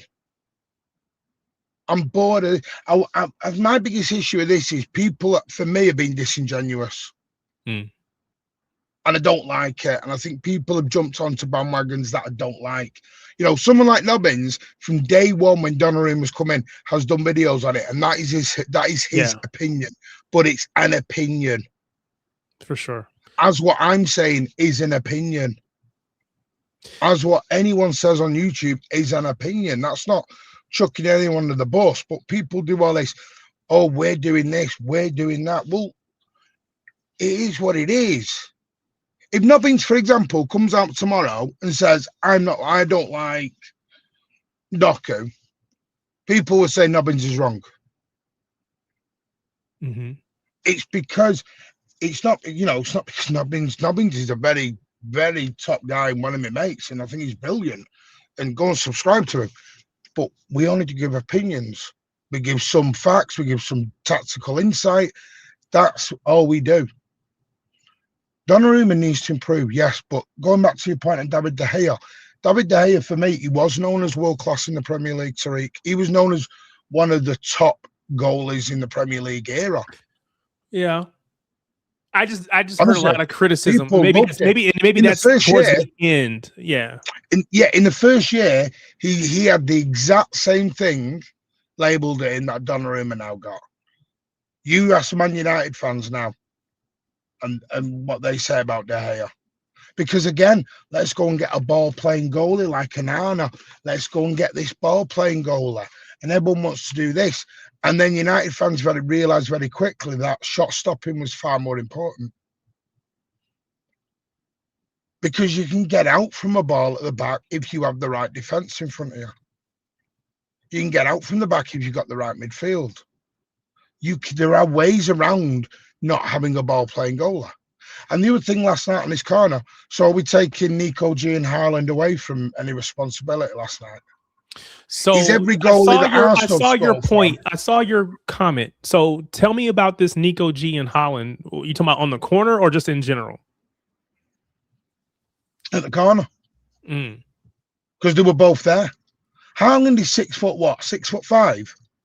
Why did he jump? 6'4", 6'5", something like that. Yeah. Why didn't he clear it? Why didn't he help clear it? So yeah, no, so I have to go back and look at it again. So I don't recall how it played itself out well. Snoopy agrees with you. Snoopy says Haaland, oops, the wrong one. It moved on me. Haaland was poor on their second. So he obviously agrees with you from that standpoint. I don't recall it, so I can't say. I think so. You may be right. Maybe in that one instance that we would expected Haaland to do better or whatever. And again, Haaland is an attacker who's back on, helping on the defense, but he's really an attacker. Now, again, we all defend, we all attack, everybody does everything. But I don't think that's where. Now, he has absolutely over the course of the season been a big part of clearing out the, on headers and things of that nature. But yeah, I think. Yeah, I'm waffling a little bit. I recognize it. If it wasn't for Donnarumma, we'd have actually lost by 2 or 3 goals last night. Oh, I said that from the beginning. Everyone's ignoring that. Yeah, I said you can't take the good with Donnarumma and then want to get rid of the bad. The good and the bad, they come together. It's a player. He has good. this quality, that quality, this weakness, that weakness. It's the same player. So you get what you get. If you don't want him on the ball, you don't want him coming on for corners, then you don't want him making that save against Njai on one-on-one, right? You can't have both. You got to take, or you got to have both. Yeah, you can't take one or the other. This is the problem. People are getting very, doing this. Well, foreign goalies don't catch anyway. They don't catch. They punch. They punch. That is what is, we've said that for 10, 15, 20 years. Goalkeepers abroad punch the ball. Very rarely they catch. So, and I don't want to stick on Donnarumma too much. And by the way, one thing we need to get this out of the way. This thing of Enrique got rid of him because he couldn't kick. Biggest sort of waffle in the world. They got rid of him because went into a contract negotiation and they wouldn't pay him the money that he wanted. That was why. In the same way we got a Kanja, people are changing facts and history and everything else to suit a very nasty and hateful agenda. If you're doing it the way Nobbins does it, that is analysis built, and that's fine. But people are not. People are just being very nasty because of what an agent said. Well, I heard the same from Erling Haaland's agent said this a year and a half ago. Why did no one go mad at Erling Haaland? Said what a year and a half ago? Erling Haaland's agent said he's got his career mapped out and he knows where he's going to go next. He wants to play for every top European team in the world. Yeah. I remember the comment. Why is no one called him out? That was before he signed a 10-year contract. I'm pretty sure, though. Yeah. This is my point. I heard this about Aguero. Heard this about KDB.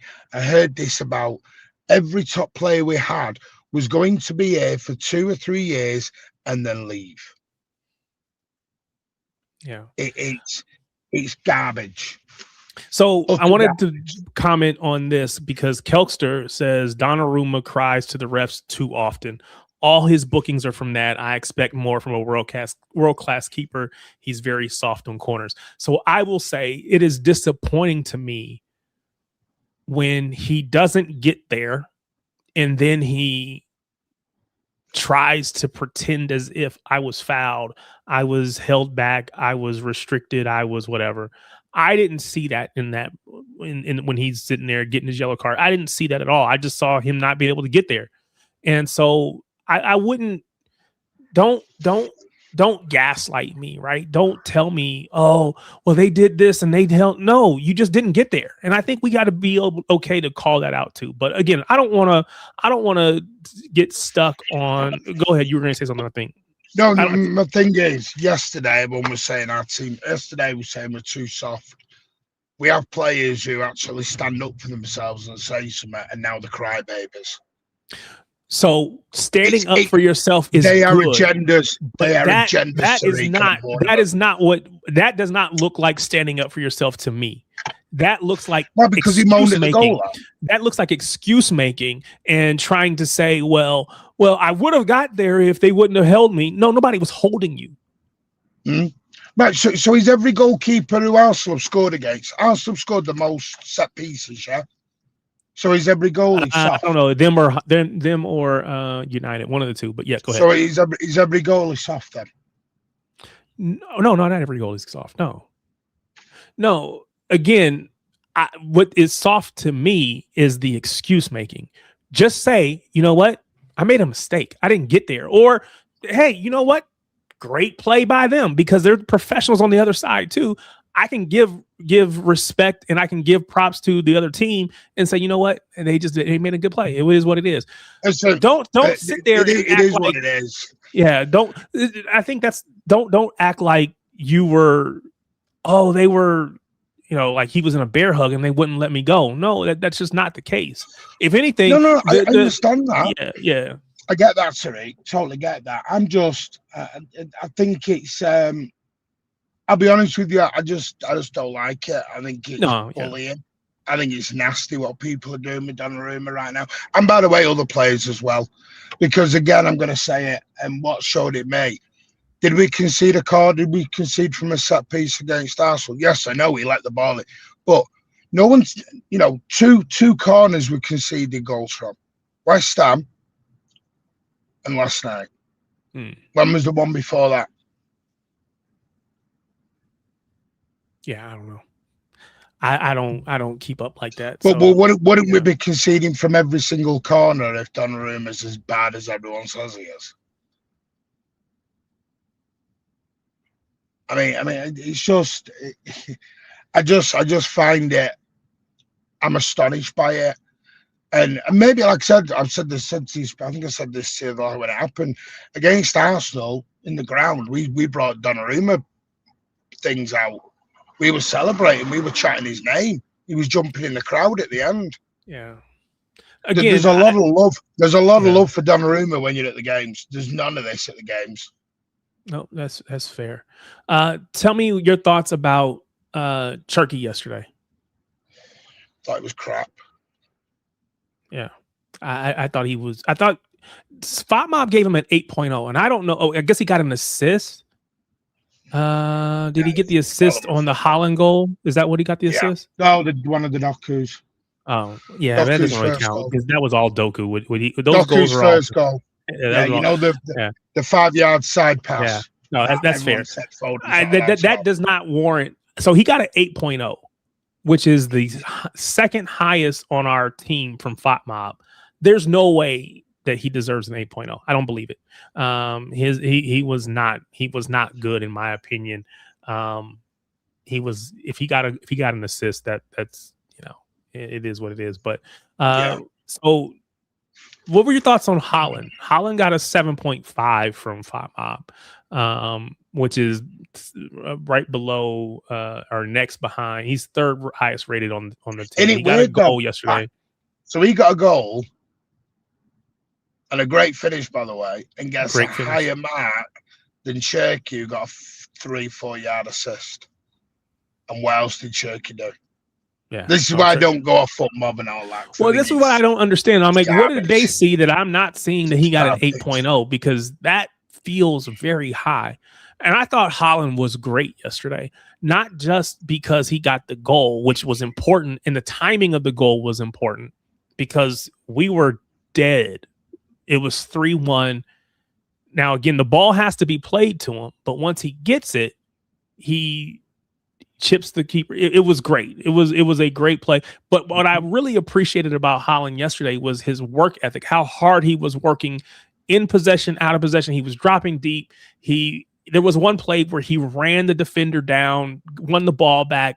He was all over the pitch. All the things that we say Haaland doesn't do, he was doing. I thought he was great yesterday. What were your thoughts? I think Haaland, my thing with Haaland, he was feeding off scraps. The one time you actually gave him a bullet, he fired it. And that's how you play Haaland. You play the balls through like that. Let him get on the last man. You play the balls through, and he finishes the net. I'll be honest, I didn't think Haaland was too bad. That Cherki was utter crap. Yeah. I think Cherki. I think there was a lot of players yesterday who were poor. I think there was about 7 of them that were crap. And what's happened is too many people have put them on this pedestal of untouchable greats, when quite frankly they've not done anything but shown a better form. Yeah, that's it. Big up, Kelks. How you doing? I'm good. Glad to have you. I know it's been a while. I don't know what I just clicked on, but so I know that there were comments about Donnarumma, and you were called in from the chat. They were like, we got to get her on because we really respect her opinions. I want to give you a chance to comment on it. I don't want to get stuck on Donnarumma though, because we'll be there all night. So, but I do want to give you a chance to make your thoughts about Donnarumma. I think I've just changed my mind over the course of the season on him. I loved the signing when it happened. I was excited to see where it went. Steve says I have a couch agenda. So yeah, and I think he has been an elite shot stopper as advertised. I think he's been very good on 1v1 defending. But over the course of the season, I've just seen how careless he has looked on a lot of basics. Like I've said, corner defending. He doesn't command his line very well. We saw that firsthand at the Emirates. If he just stays on his line, that's a 1-0 win and 1-1 draw. I thought he was very poor on that one. I don't have all the examples off the top of my head, but that's just to me as a basic keeper from, a guy who has 10 years experience at the professional level. It's like, I think you should be a little better at your line. I think you should be better on corners. Like, I think Courtois is awful with his feet. Like, Courtois is the best keeper in the world. He's elite 1v1. He's elite on shot stopping, just like Donnarumma is. He's awful with his feet, like absolutely awful. But he does everything else at an elite level. He's great on corners. He's great on set pieces. He's great on his line. Like, he just does everything else like at an elite level. And I think Donnarumma is just not quite there yet. I'm not saying he's a bad keeper. Obviously, we've won a lot of games with him, so I'm not hating on the guy. I don't really care about his comments about wanting to go back to Italy. That doesn't really affect my opinion. It's just based on what I've seen throughout the course of the season is just where I'm coming from. And I think teams press us a lot differently. I do think there is some credence to this theory about how our center backs are a little iffy with the ball, passing the ball back to him. I know that's been coming up lately, but so are you thinking what evidence is that from? Well, hold on. So I'll go ahead. I'll let you address that first. I don't know. Again, I think that's just a Twitter theory. I mean, maybe it is at this point, but I'm starting. Were you using the? Sorry, go ahead. No, I'm saying where the centre backs don't pass to him come from.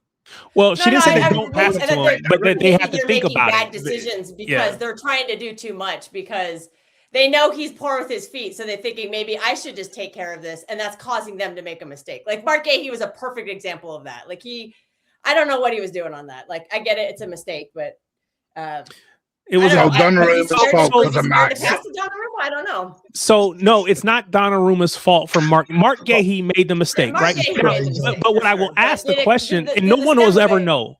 No one's ever going to know this, right? Passing to him. So again, to her point, no one's ever going to know this because Gahey's not going to come out and say it. But do I feel like I can't ping a ball back to him because maybe he can't control it? I have to kind of I have to hit it soft. And so now I underhit it. And so that's when it ended up getting intercepted. Again, that's all conjecture. I don't have any reason to think that it is or it isn't. I don't know. But again, I think when you lose, we get in a position where you start looking for reasons. And, maybe that's a reason. Maybe it's not. We don't know, but it's at least potential. So I don't know. What were your thoughts about Cherki? Because Cherki has been given a lot of love from City fans in general, and he's had a lot of license to kind of go and just do whatever. Is the shine kind of coming off a little bit? I don't think he was that great yesterday. I know he got an assist, but I think that's one of those games where I think he's buying into his own hype too much. There's certain games this season where I've watched him and I'm just like, maybe he thinks certain games are beneath him and that he should be like, I only want to show up for like the big games. And, part of that is probably his age. He's still maturing as a player.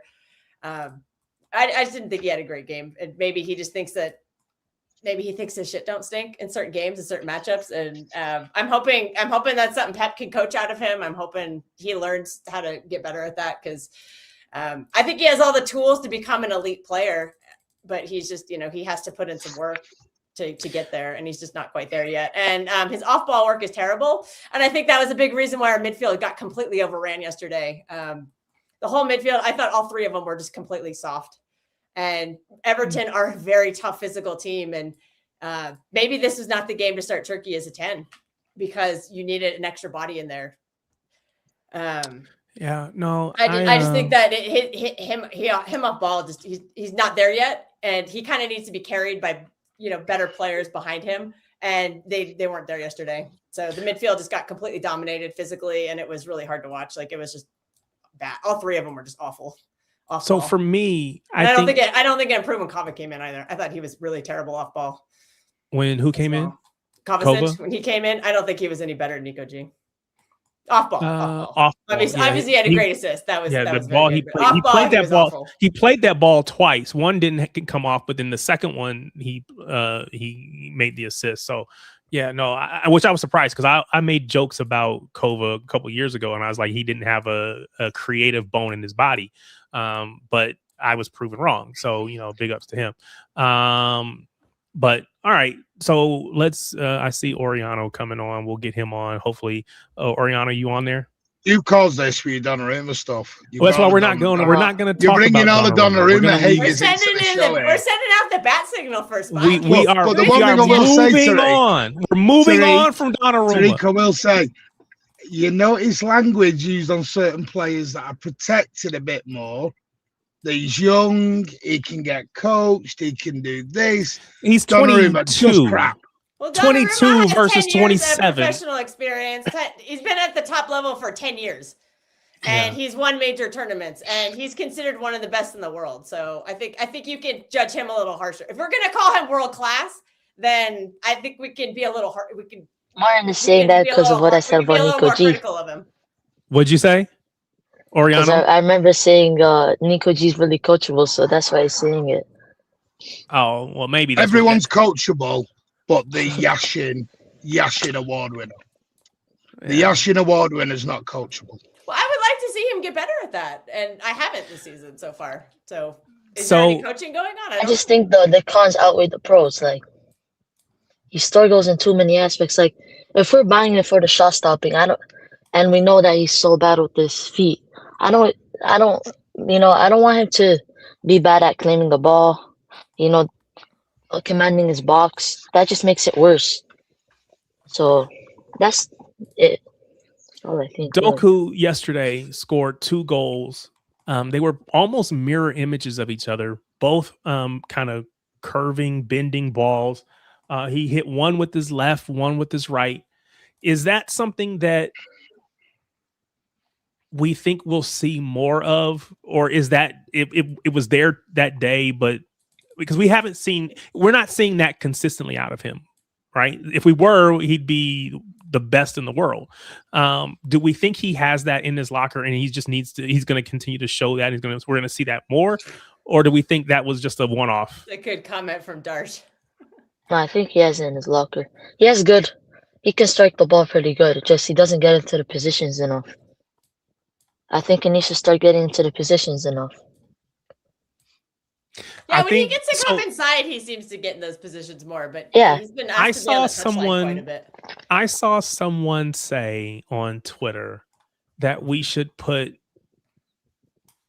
Cherki back on the right, allow Doku to play through the middle, because when he's in the middle, he can do what we just saw that. Now, again, I think part of Doku's his appeal is when he's on the ball on that one-on-one. He's going to get more one-on-ones on the wing than he's ever going to get through the middle.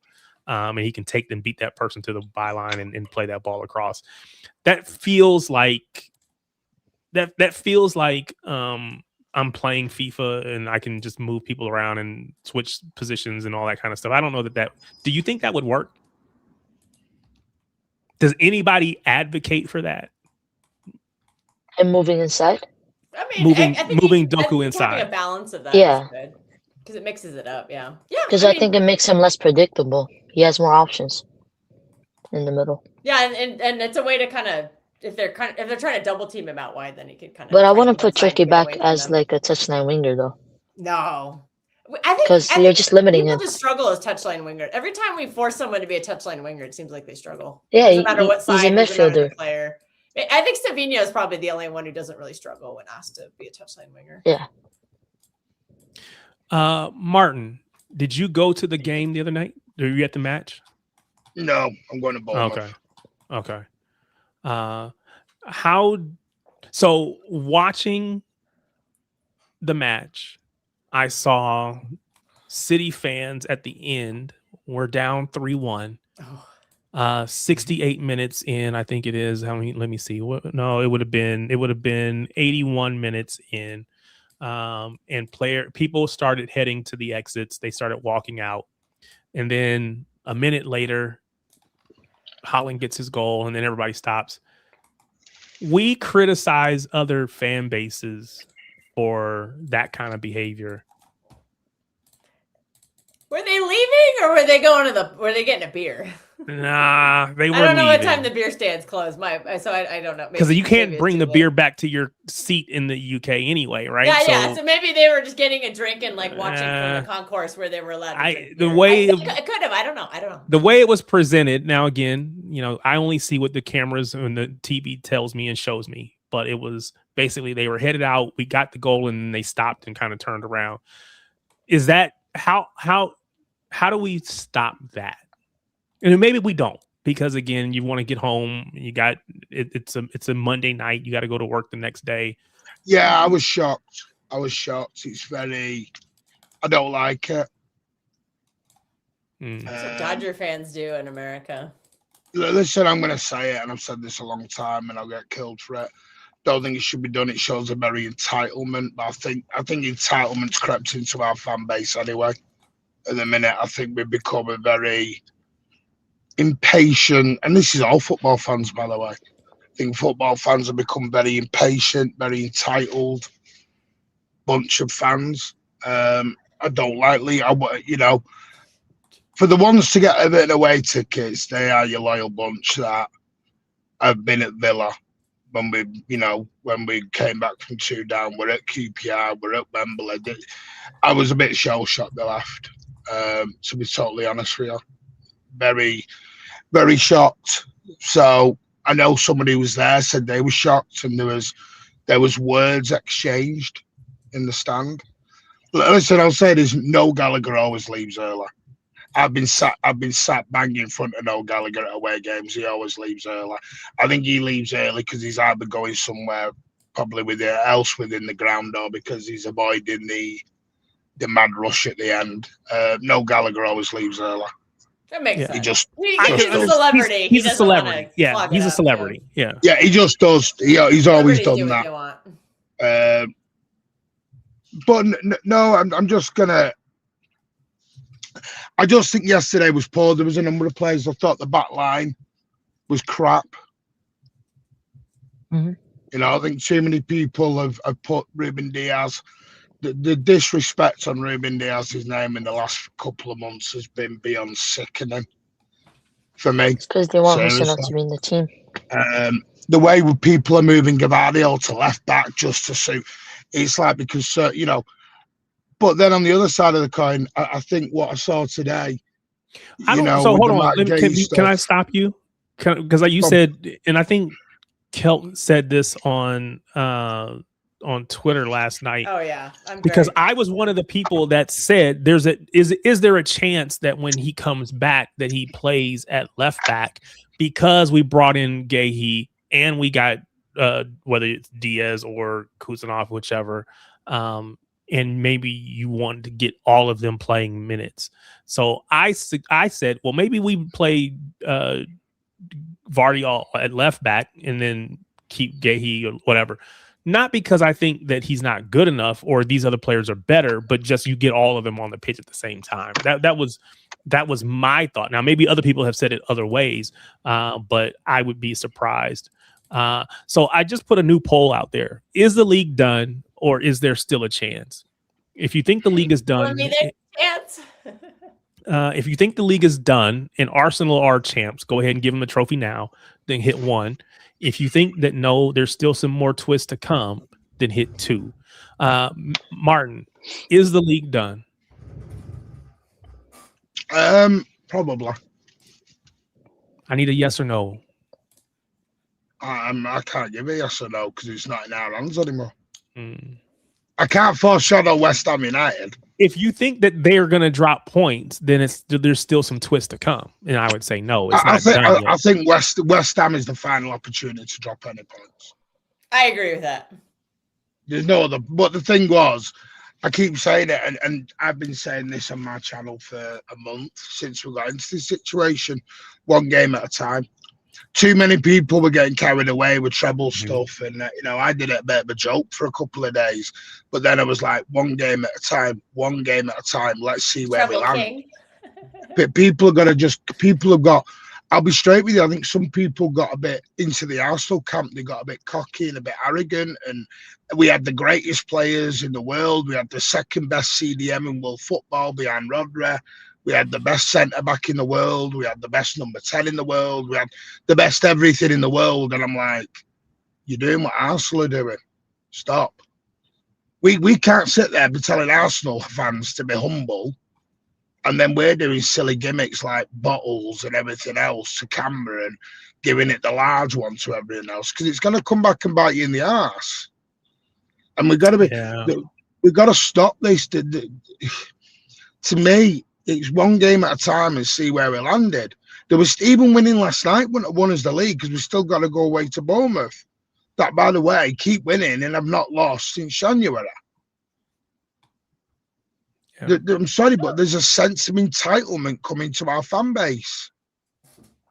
And I've said I don't like it, never have liked it. I haven't lost a game in a while, and we did end that. So I was going to say, but I was going to say that.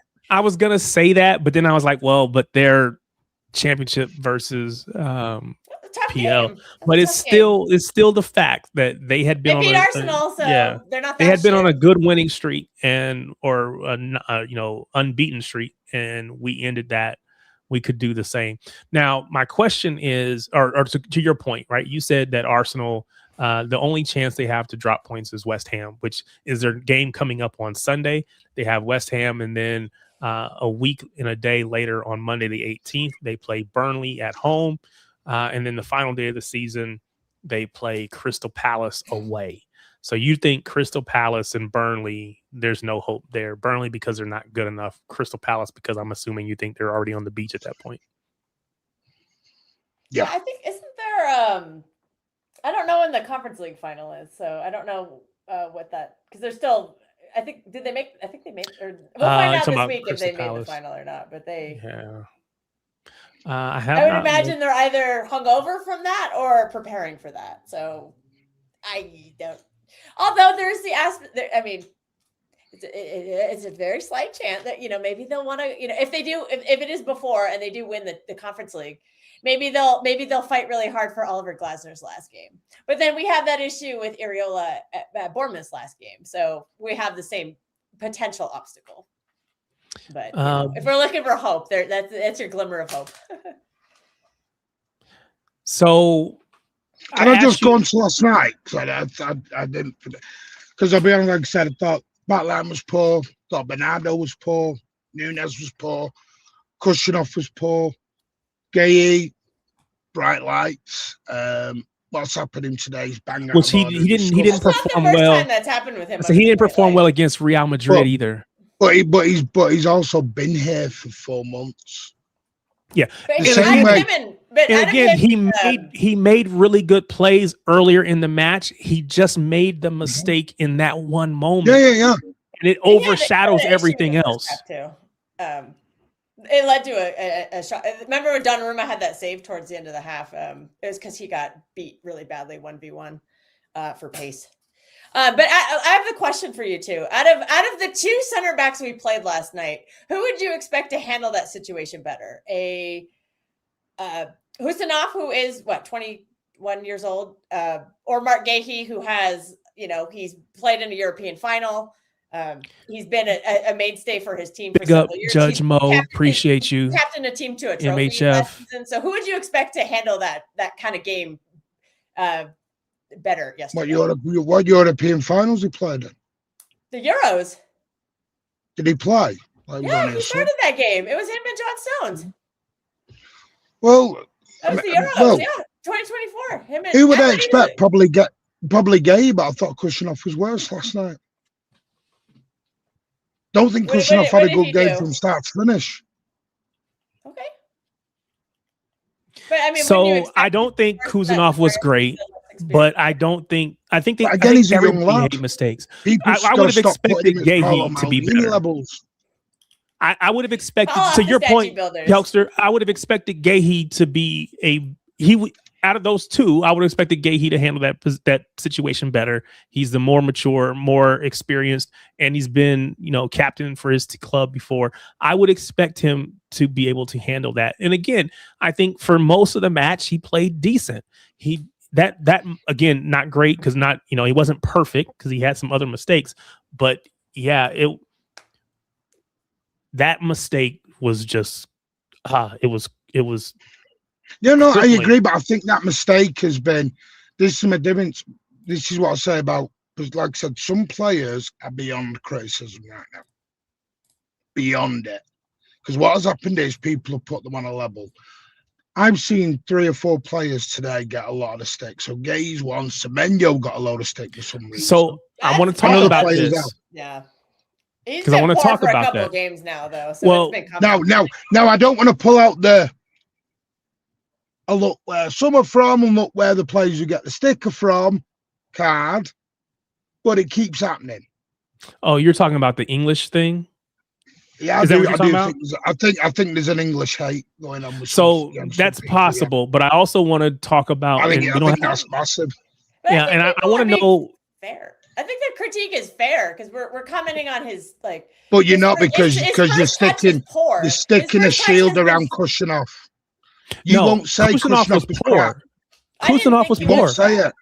I didn't think he was crap. Then you need a new player. But I thought he was okay. No, that's okay. I don't want to see poor then. I thought he was okay.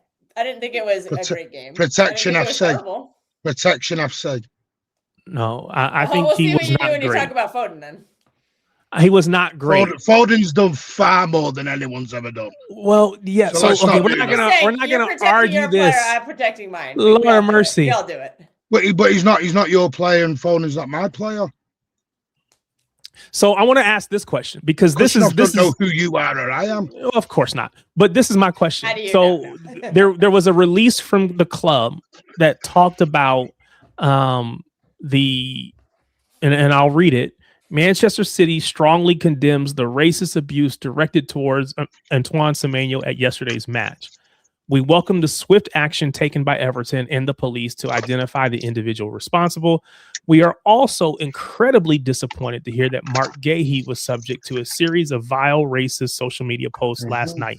We will continue to offer our full support to both Antoine and Mark and never accept discrimination of any kind in our game. I have to ask this question because in the match, in the moment, that's potentially, and I didn't see this in the match. I didn't see it on screen or on TV or anything like that. So I don't know who, but that could be an Everton fan. It could be anybody, right? So I don't know who it was that directed comments towards Antoine Semenyo, but it's wrong. The fact that we even have to have this conversation is ridiculous to me, but it's wrong. Twice, by the way. It's happened in 2 weeks. But what I really want to get to also, is remember Semenyo at Anfield, first game of the season.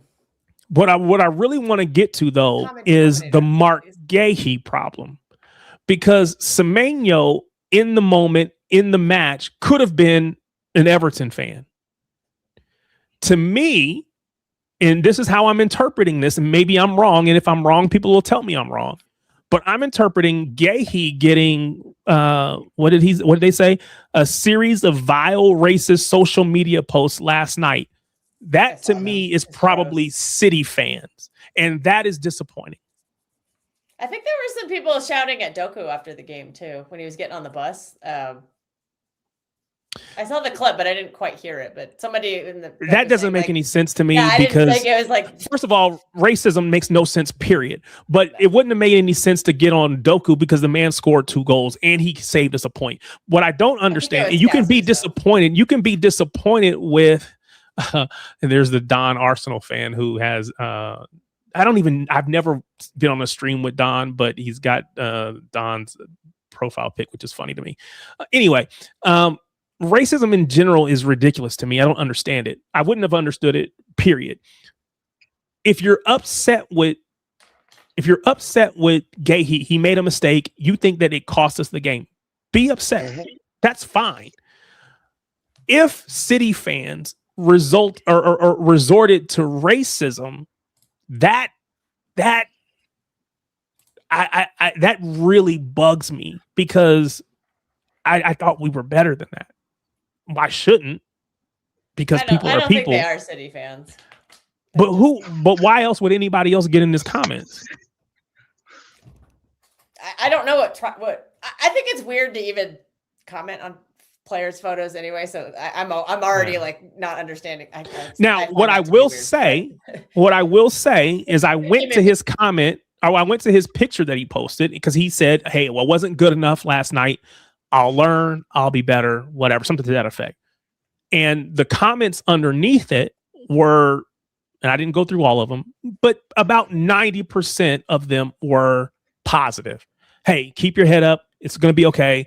Everybody makes mistakes. So I appreciate that. And I appreciate those City fans who did that, who at the end of the day, I'm going to back this player. But any fan of any club, of any player FC, whatever you want to call it, anybody that resorts to racism has a problem. Yeah, I think there's a problem in society. There's a problem in society right now. And like I said, you know, a lot of players were poor last night. Mike Gay was crap last night. It is what it is. Young Dandy, better than what? Or better than that? Every fan base, hold on. Every fan base will always have bad people or dumb people doing unacceptable things. Why would the City fan base be different? You're right. I shouldn't expect them to be different, but I do, because that's the club that I support. And everybody that I'm talking to they have never given me that. They've never given me that. So I didn't expect that from City fans. Now, again, people are people, and you are absolutely right. But I didn't expect it. Like I said, for me, there was a lot of people poor last night. A lot of people. I just feel at the minute that, like, it's like the Semenyo stuff. That's weird at the minute. There's a lot of weirdness going on. And I keep saying, I think fans are becoming more and more idiotic. I'll say it. Fans are becoming idiotic. I think fans think they have too much say within a football club. They think they have a say, and we get no say. We you know, us lot are just City fans who go on shows and we give our opinion. That's it. That's as far as it goes. Nobody at the club is sat taking notes down on me or LB or Coaster or Tariq or Bill and Ben down the road. They don't care. Unless we say something really bad. Yeah? And then obviously they come after you. But that's a different story. But the thing is, for me, players are entitled, they're allowed an off day, an off game, an off period. And we've got this thing that players are meant to be amazing every single game and never drop a fault. And that's where I'm a little bit surprised. It's like they're not allowed to make mistakes. We did it with Haaland. We did it with Edison last season. We did it with Akanji last season. We did it with Gundogan last season. We're doing it with Diaz this season. We've done it with Bernardo. There's so many players that we've gone through. And you know what? It's easier to count the players who've not been abused now than it is the players who have been abused. And we are allowed to constructively criticise players. They're not. It's mad. And I think some of it comes from maybe the country that they're from as well. With some people, I think some people back their own. You know, you'll always have. It's like Cherki. Can you imagine if someone said that about Cherki last night? There'd have been a backlash to it, an uproar. And neither of it's wrong. It shouldn't be happening in this world. They are human beings with families, with children, with partners, and we should treat them in the same way we want to be treated. They are there to entertain us. We are not there to entertain them. That's the way it is. I won't mind, but we've got a bloody cup final to come in like 10 days. Yeah. And we've drawn a game, and it's all gone into World War VI again. Because we've already done 3, 4, and 5. Yeah. It's embarrassing. But like I said, I think it's embarrassing. Yeah. My question for you all, do you think the Pep conversation impacts the players? Did that have any factor? Again, we won't say that impacted the game and we lost because of it, but do you think it is in the players' heads? Especially if they know, like the fact that Pep might be leaving. The Pep might be leaving, and it just keeps. I think they probably already ramping know. Up. I would think they would already know. So this is my opinion, right? They already know what's going to happen, and so if they know, and if Pep is leaving, do you think that impacted the match? No. It didn't impact the Arsenal match. I don't know. Well, that's all conjecture, right? You can't say that for certain. There's no way I could say that for certain. It's just a thought. It didn't impact the Arsenal match. So you saying they've known all this time? No, if they know, they're not going to know for just. It's not just going to come out because let's be honest, these Pep rumors have been out since December. Yeah, Maresca was at the club 10 days ago. Do you think Maresca? 2 weeks ago. So let's go back to the conversation about Cherki. Do we think that Maresca can manage a Cherki, that kind of a personality, that kind of a whatever? Can I think Maresca Cherki has to change. I think Cherki has to change anyway. I don't think people got to think of it. If you change him, you take his ability. No, you don't. His ability will always be there. You don't need to do the. I'll put it this way. Cherki's a young lad. He's going to grow up. He has to take some of the silliness out of him. Doing the kick-ups in the middle of a game, putting on a Liverpool shirt afterwards, things like that. That's all. It is what it is. This is why I don't get bothered about Donnarumma running up to a referee, because 2 weeks ago we were doing the Poznan over Cherki, doing kick-ups during a game, but that's okay. But and just for me, I think he's just got to relax. He's got to do what Pep said. He can't, like last night, stood on the back post with his hands on his hips, going, "I'm all right." No, we don't want you there. He's got to put him on the edge of the box and let him do what he needs to do. I don't think he was great against Southampton in the Cup. Thought he was poor then as well. Don't think he was great at Wembley last week. Yeah. Now maybe he's just having a little bit of downtime, and just because, like I said, he's a young lad. Young lads are going to make errors. Same with Kushinov, same with all these lads. They are new. They are going to make errors. Let's not put them on a pedestal and then we don't rip them down. Let's just say they've got bags of ability. They're learning. They're going to get better. That's where I am. No one wants to be balanced anymore. Everyone's A or the Z. Half a season of goodness does not make a KDB. Yeah, no, for sure.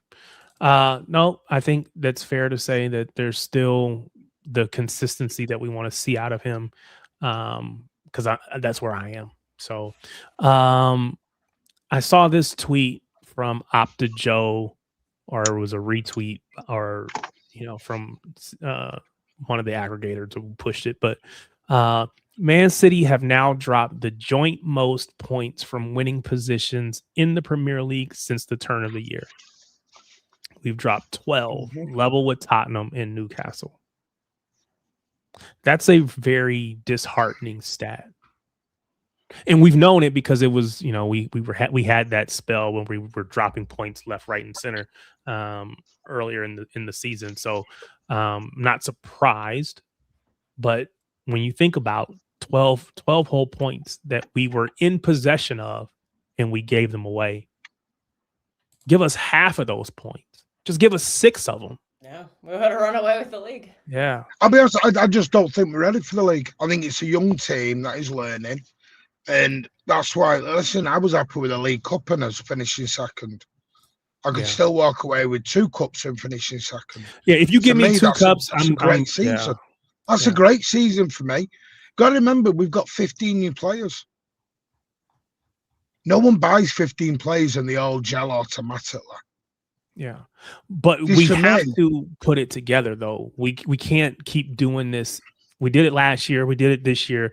Next year, we can't keep, we're still, again, we tear everything down, have to rebuild it, bring in new players.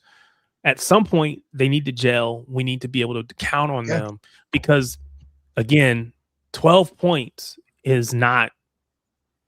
That's not acceptable to draw. Again, what am I going to say is acceptable? I mean, yeah. Some of these players who need to gel are not playing, and it's hard. This to is rebuild. this is the concern. If we're calling this season a rebuild, then you play the players who will be here. That they need to learn. But Pep's never going to agree to a total rebuild, right? Pep's never going to. Pep's never going to agree to a tear it down. Give me all the new players. I'm just going to. No, he's going to try to win and then bed them in along the way. My frustration, and I think what you're saying is that maybe we haven't bedded enough players in as much as we could. Again, I asked the question about who are the players earlier. Well, when I say so, when I say we assumed Tajani Reinders would be a starter on this team, exactly. Right? When I say bedded in, I don't mean they're not playing the entire second half of the season. Why has Marmoush been benched? But I know why he's not been playing because he's not considered to be good enough. He should be playing. Because Marmoush isn't good. Yeah, but the reality is those players aren't considered to be good enough by the manager, at least, who's not willing to play them. So I understand it, but I don't because, again, we can't. At some point, they have to be good enough or they have to go away. But that's why Marmoush has been going away because he isn't good enough. He played against Southampton last week.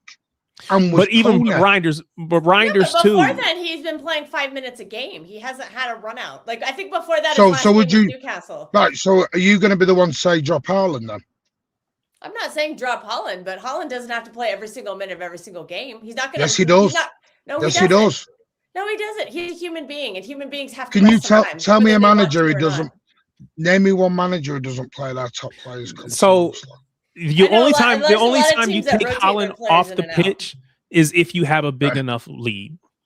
Yeah. Last night, for instance, we needed a goal. Haaland staying on no matter because he's the best goal scorer in the world. You need to keep him on. But we did bring Marmoush on. Again, it's too little too late because, again, if he gets a good – what's he going to do in 5 to 10 minutes? As I said, too little too late. I agree. That's all he gets is the 5-minute cameos, and I think he's – a better player than that. He had 36. Because you've got early Haaland. Same thing with Phil Foden. Phil Foden didn't get much. Play them together. Semenyo was ineffective.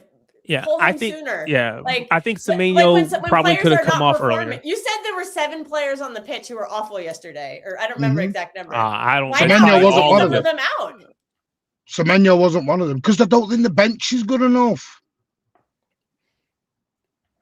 I mean, I think Marmoush. All I heard is Marmoush was a good signing because he got us Champions League football last season with all the goals he scored. No, Marmoush came from him this year. Marmoush, because I think he's a good player, and he was playing really well with Erling Haaland last season. He's very good behind a striker. When you need a goal, you play the two of them. Yes, he was. He was playing with Haaland before Haaland got injured, and then he took over the Haaland role. Yes, he was. He was playing on playing on the left wing. You're not going to take Doku out right now. No, Doku's not coming off the pitch for anybody right now. Well, late in the game, Doku's had injury issues. Oh, late in the game, yeah, for sure. I'm talking about like starting. I'm not saying start Marmoush, but he's probably going to do better if he plays 20, 30 minutes versus 5 to 10. And when you need a goal in that situation, I'm just saying there's been moments you could have done this all like this whole second half of the season. No, that's just you're just wanting to have a pop at Pep there. You're just wanting to have a pop at Pep. Well, we have a squad. You got to use it because if you just run the same team into the ground, if you run the same team into the ground, you start getting injuries. Rodri's barely rested this whole second half of the season. And then as soon as he gets injured, you're having to go at Nico G, who's barely played. Nico G, I get it. Nico G is his backup. I understand that. But he's coming out cold, and he's getting so much criticism yesterday because he's not he's been on ice for the past 2 months, barely played at all, and he's getting criticism because he looks rusty, and I just think that's very unfair to critique him so poorly, and maybe if you had integrated him into games a little bit better. There's been plenty of examples this season. Like we had a Dortmund 4-1 in the Champions League earlier this season, and we played everybody 90 minutes. It's like those are games you start rotating people out. Like there's just but he did rotate moments. He did rotate against Dortmund. Constant moments. You mentioned Rodri. You mentioned Rodri, And I just want to point out that every time Rodri gets injured, it's always Arsenal. I've said this before. I don't know that there's any bit of a conspiracy, but I just happen to notice that every time he gets hurt, it's Arsenal. There might be a strategy at play. I looked like he injured his groin or something in that game. I remember watching that game live, and I know it's been identified as a calf injury, but yeah, it looked like he was holding his groin when he came off of that game. So I'm not sure how that is like an injury somebody gives. Like, nah, he got clattered. Unless you're just clattered. Like karate chopping him in that region. So he got clattered a couple times in that match by Arsenal players. Which is the same thing that happened when he actually got his ACL. Again, I am a conspiracy theorist. Yes. No, I'm really not. I'm just really kind of joking here a little bit, but it is just like, why always Arsenal? It is just like a little bit frustrating. And Mikel Arteta probably is telling his players not to be so nice. Holland was nice, and that cost Gabriel 3 games. Maybe if he had been a dickhead and fallen down like a pussy, Gabriel would have gotten suspended for 3 games. Maybe they would have dropped points in a game without him. That could be a difference in a title race. Arteta's telling his guys to do that. Pep is telling him not to. So if you want to, it just depends on what philosophy you believe in. I think Arteta believes in that philosophy, and I think Pep believes in the other one. Yeah. All right. I'm sorry. Go ahead. Why is everyone suddenly popping at Pep all of a sudden? I didn't hear any of this for 6 weeks when we were winning. What's popping at him? No, I think the first time we dropped points, people are now questioning Pep again. Who's questioning? I don't think. I think So I'm trying to figure out how did we get to this point. I don't know who's questioning Pep. Well, you are. I've had this question about him all season. This is nothing new. I've been questioning him all season. This is not.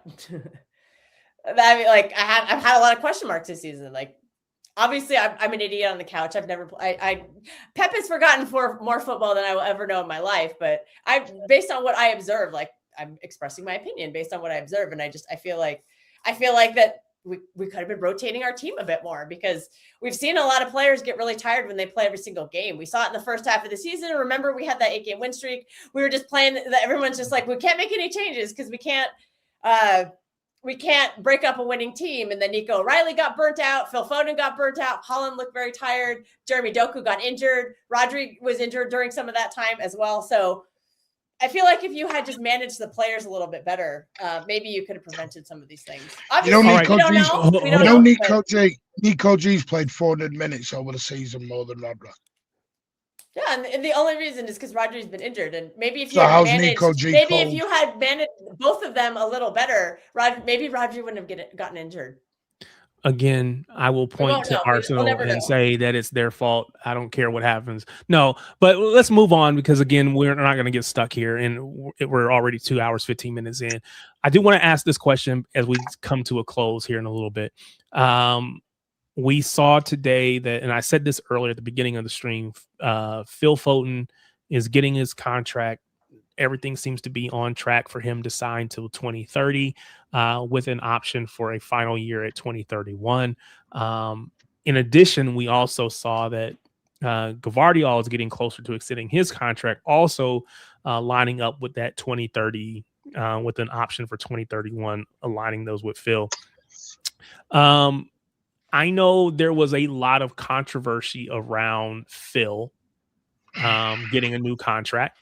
Or did he deserve a new contract or whatever? It sounds like it's almost finished. It's done. It's done. It just needs to be announced. So yeah. So gets 5% increase as well.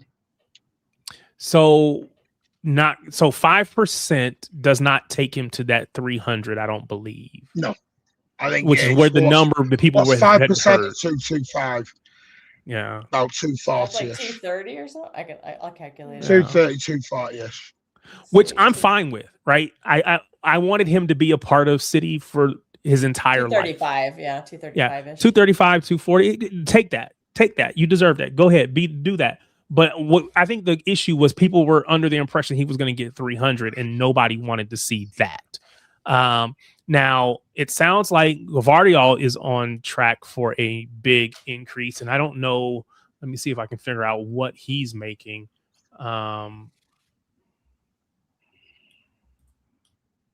What is? I think what he's is on 200 Gavardiol? a week, but I know those websites are not the greatest accuracy wise. I use them But I as a think it's comparison 200. between if I look at the same source for players, I figure it's going to be wrong or right, but it's about, an order of magnitude or something like that. So let's see what they say Gavardiol is on. There is room to improve it, though. There's room to improve it if it gets back to form. Which is fine. It's basically, at that point, it becomes kind of a pay to play. If you perform well, you get more money. This says that Phil is on 225 and Josko is on 175. So about 50,000 less per Josko's week. going flying through that. Josko's going to be on about 280. Okay, I was going to ask you, do you think they'll be on the same? They'll be on the same amount, or he'll go above? Josko's got a. From the news I got, we're looking at a 6 to 7 year deal. He's going to sign. That's great news, because when you talk about rebuilding the spine of your team, both of those players are players that I see as being in the spine of our team. So this is fantastic news for both of them. Josko Gavardiol is, in City's eyes, the main defender and will be the main defender. I knew it. See, he's not going to left back. He's going to be center back. Yeah, I don't know where this left back stuff come in. This is what I mean. Told you where I got it from. Unfortunately, we have four starting quality center backs, and and people somebody are trying to either's not going to play or all in. Yeah, exactly. Like in the trade, we had Doku's getting a new contract. There's a few. You said Doku's getting a new contract. Doku should be sitting down for new contracts as well. Yeah, because this has him only on 75K per week. Yeah. So yeah, he could easily. That's still bump less up. than Savinio, by the way. Savinio's only on 70, and he got bumped. He only got bumped to 70. Okay, so this shows Savinio at 75, but again, 5,000 here or there is whatever. This shows Savinio and Doku on the same amount, but yeah, I think Doku could easily get. So I could see Doku going from 75 to. He'll probably double it. Probably 150. Yeah, he'll probably double it. The Reinders one, I don't know. Reinders is a funny one. I do think Mamouche and Reinders will leave. I do think they'll both go in the summer. Nico G, listen, I hope Nico G stays. I do. I think he's a decent player. I don't think he's a main starter player, but I think he's a good squad player. I think he's more than capable of that. The Rodri one scares the hell out of me. Because I'm going to be straight. I got it. Someone sent me the same info today that Rodri's time is coming to an end. I just don't think Rodri's going to sign. Sadly, I don't think he is, which does scare me because when Rodri's not in our team, we fall apart. We're going to have to find a new way of playing. We're really going to have to without Rodri. He's two players in one, so it makes sense. He's literally a 6 and he's a 6 and an 8 at the same time, and it's. I don't know whether he goes with Elliot Anderson or he goes somewhere else. We're gonna have to replace Rodri somehow. We're gonna have to do it. I don't know whether it's we go to the market and we buy big money for somebody. I don't know. We're gonna have to do one season of Rodri and Elliot Anderson pivot. Ooh, we will be cooking. We will be cooking. They're not gonna let Rodri go out on a free. I'll be shell shocked if they let Rodri out on a free. So then we're going to sell him this summer, or we're going to try to sell him. I think they'll try. You can't push him out the door. Yeah, we can't force him. No, you can't push him. If he wants to just wait his contract out and leave on a free to go get a signing bonus, we can't force him out the door, whether Viano or somebody else. Some wanted to force Stones out the door last year. So out you go, son. Did they? No, nobody forced him out. He said, I've said all along, City's not a team that's going to push you out the door. I don't think City's a team that's going to push you out the door, even if they'll let it be known that, hey, your playing time is going to be limited and few, but we're not going to push you out. Stay if you want to, but you're not going to play. That's what I think they'll tell you. I do think, listen, it won't surprise me if his agent's already out there doing talks or trying to get people to come in. Adam Wharton looks like he could be going to Liverpool. I know Liverpool have started talks with Palace already. So I don't think that one's going to happen. Elliot Anderson, I don't know, because we can agree with the player all day long. City are not going to pay the price Forest are asking at the minute. They're going to have to try and negotiate. Do you think that's a real price, a real number, or is that just to throw a large number out there? Even that's Marinakis. Yeah, I don't like that guy. Clause that I don't like that guy at all. Wolfie, the Forest fan, he has his Forest sources. I remember him saying on a show that there was a release clause for a Champions League club at like 60 million or something. Yeah, but they may be a Champions League club. They may be a Champions League club by the end of this. If they can make the Champions League, then I think we have zero chance of signing him. I just think they wouldn't sell him. Alan, well, no, they'd sell him. Just at the price. Sorry, Martin. Go on, say again, mate. Sorry. Good evening, Alan. Is that another bet you owe me? Yeah. See, Alan's now lost 3 bets on the bounce from me now. What was the bet? 3 bets on the bounce. What was the bet? I thought we finished 4th or 5th, and he's mad and said bullshit. So I've got to pay him 50. I'll pay you 50 quid into a charity of your choice. And what was the other bet? That a certain Philip Walter Foden will be gone by the end of the season. He's lost on that. You were willing to bet on that? Phil Foden, Mr. Man City, you were willing to bet that he was going to be out? Yeah. Well, mate, he's done diddly shit. He's done diddly shit for half a season. That's just a bad bet, man. Apart from sulk all the time. Yeah. Well, we will did see. Well yesterday, though. I thought he was very good for the time he was on yesterday.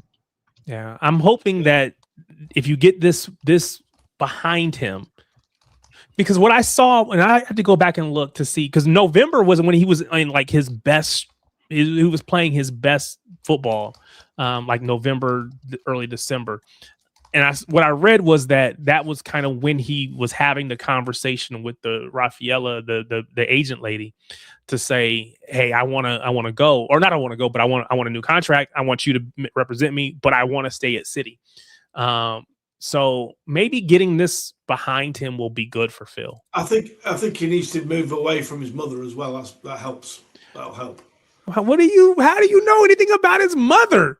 What are we doing? Well, she's not exactly a calming influence, is she? I don't know anything about his mother. There's videos out there. Just saying. I don't know anything about time and place, Alan. Time and place. Right. I don't know anything about his mother. Do that on Martin's. Don't you? Aren't you a part of Martin's? Do that on your own show. All right. Okay. Listen, I will say this. What happened on the other night against Everton didn't surprise me. And within 2 minutes of the second half started, as soon as Everton started kicking us, we fell to pieces. Yeah. And it just, to me, I'm not going to talk about individuals, but I thought the midfield and the defence, all of them couldn't handle a physical Everton team. Couldn't handle it. And this has been a I problem agree. for 2 seasons I now. also have to ask the question. I agree with both of you, but I have to ask the question: at what point do the refs have to just do their job? Well, mate, if you're not prepared to win the battle, you're certainly not going to win the war, right? In a game like that, we know under the way Everton play under their manager, we know what was coming. We knew what was coming, right? Because that's the way he plays.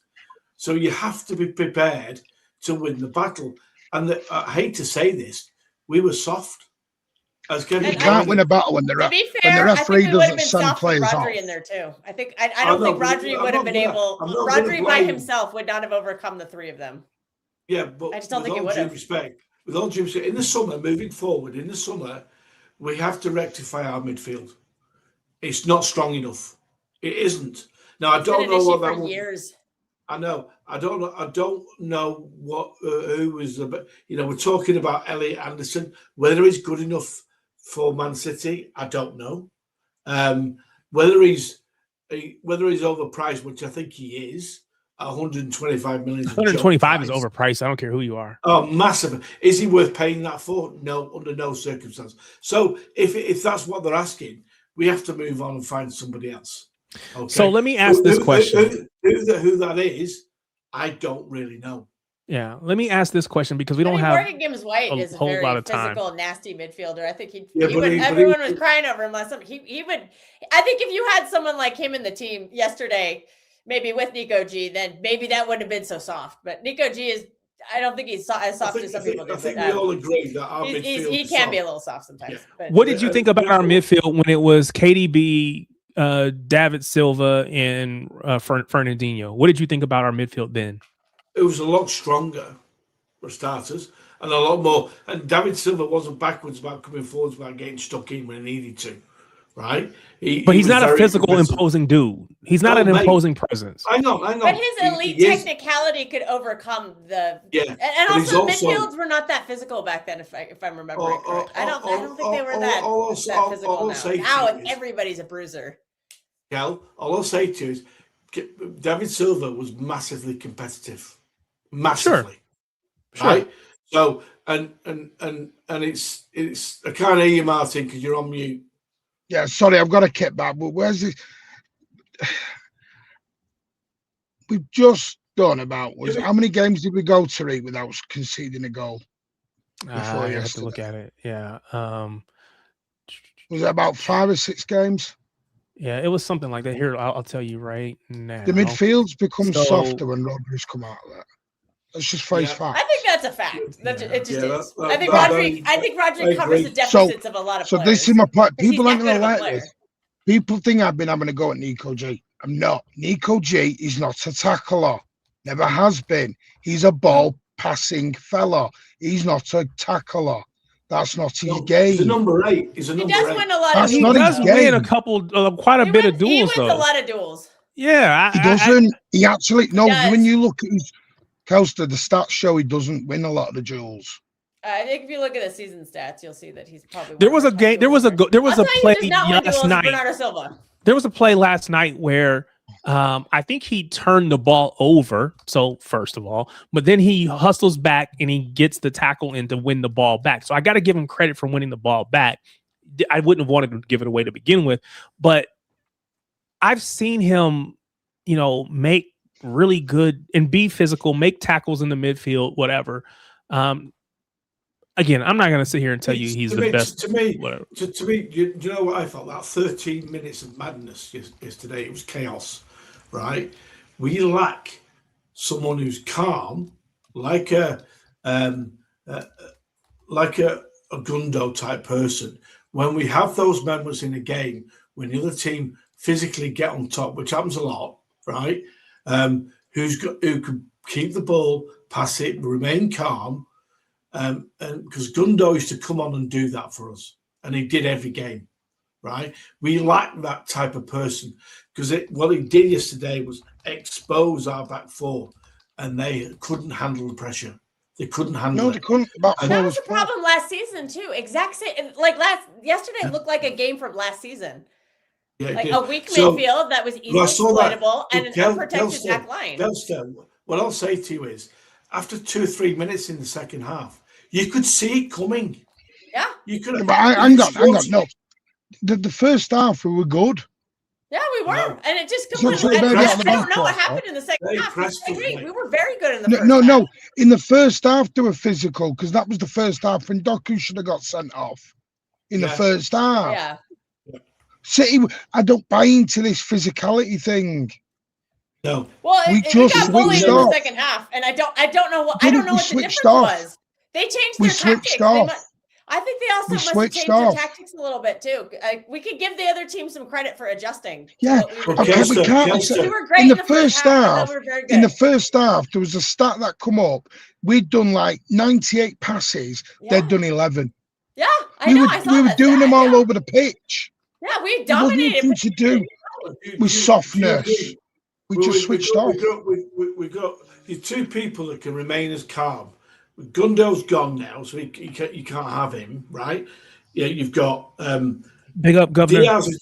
Diaz keeps us calm with organisation. He's not on the pitch, Rodri keeps us calm on the pitch and is physical, right? He wasn't on the pitch, right? So he wasn't fit. So all the people that are leaders in the to calm us down when we have moments No like Diaz. that again. No Diaz on the pitch. We did have our captain on the pitch. Isn't he supposed to do that? To me, this is why Diaz had multiple.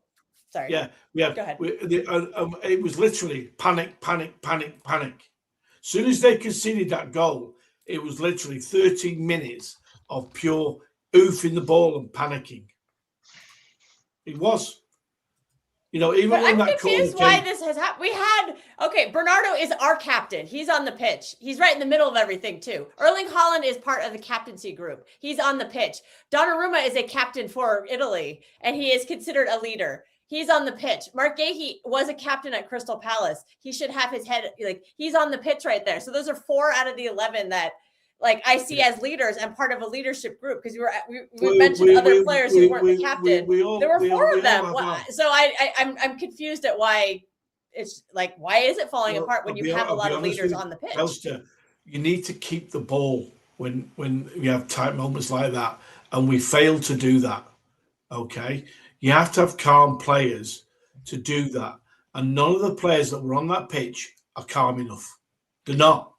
Steve Blackie says the issue is none of that. It's a mentality thing. City drop off like the job is done. If they did that last 10 minutes, 30 minutes before, they would have blown Everton away. The power is there. I always question that, right? When you see somebody like City in this case, they for the last 10 minutes, they went, well, let's see, when did Haaland get his goal? He got his goal in the 82nd minute. So for 15 to 16 minutes, Haaland got a goal, and then Doku got a goal. We scored 2 goals in 6. We were just determined, go get the goal. Part of me wonders why we don't play like that more often, and maybe it's because it makes us more open at the back. But it's like, man, we have that in us. It feels like at times we are too comfortable with a 1-0 or whatever. And again, I get it. Maybe you put yourself in a bad way. But Governor, you were going to say something. Go ahead. I'd like to talk about the game. First half, we were cruising, knocking it around, cruising. And the difference for me was the 2 managers. At half-time, Pep did nothing. And Moyes had gone to his players and saying, kick shit out of him. Start kicking him. Be physical. And we couldn't handle that second half. Couldn't handle it. Yeah, agreed. And the thing with Nico G, that was the adjustment. That was the difference in the 2 managers. The Nico G thing, I'm coming round to thinking that he's a good player, but he hasn't got it. There's only one game that sticks in my mind was a Newcastle. I think it was away. He threw himself around. He got stuck in, but that was one game. Maybe he's not had enough games to prove himself, but that was only one game I can think he threw himself around. But the business end, that's the Liverpool game at home. It's the business end of the season. We shouldn't be playing like that. The business end. We shouldn't be playing. Governor, our team is a new young side who haven't got experience. Haven't got experience at the end of the season. They're not the old team. That's gone. Yep. Right. That's our right.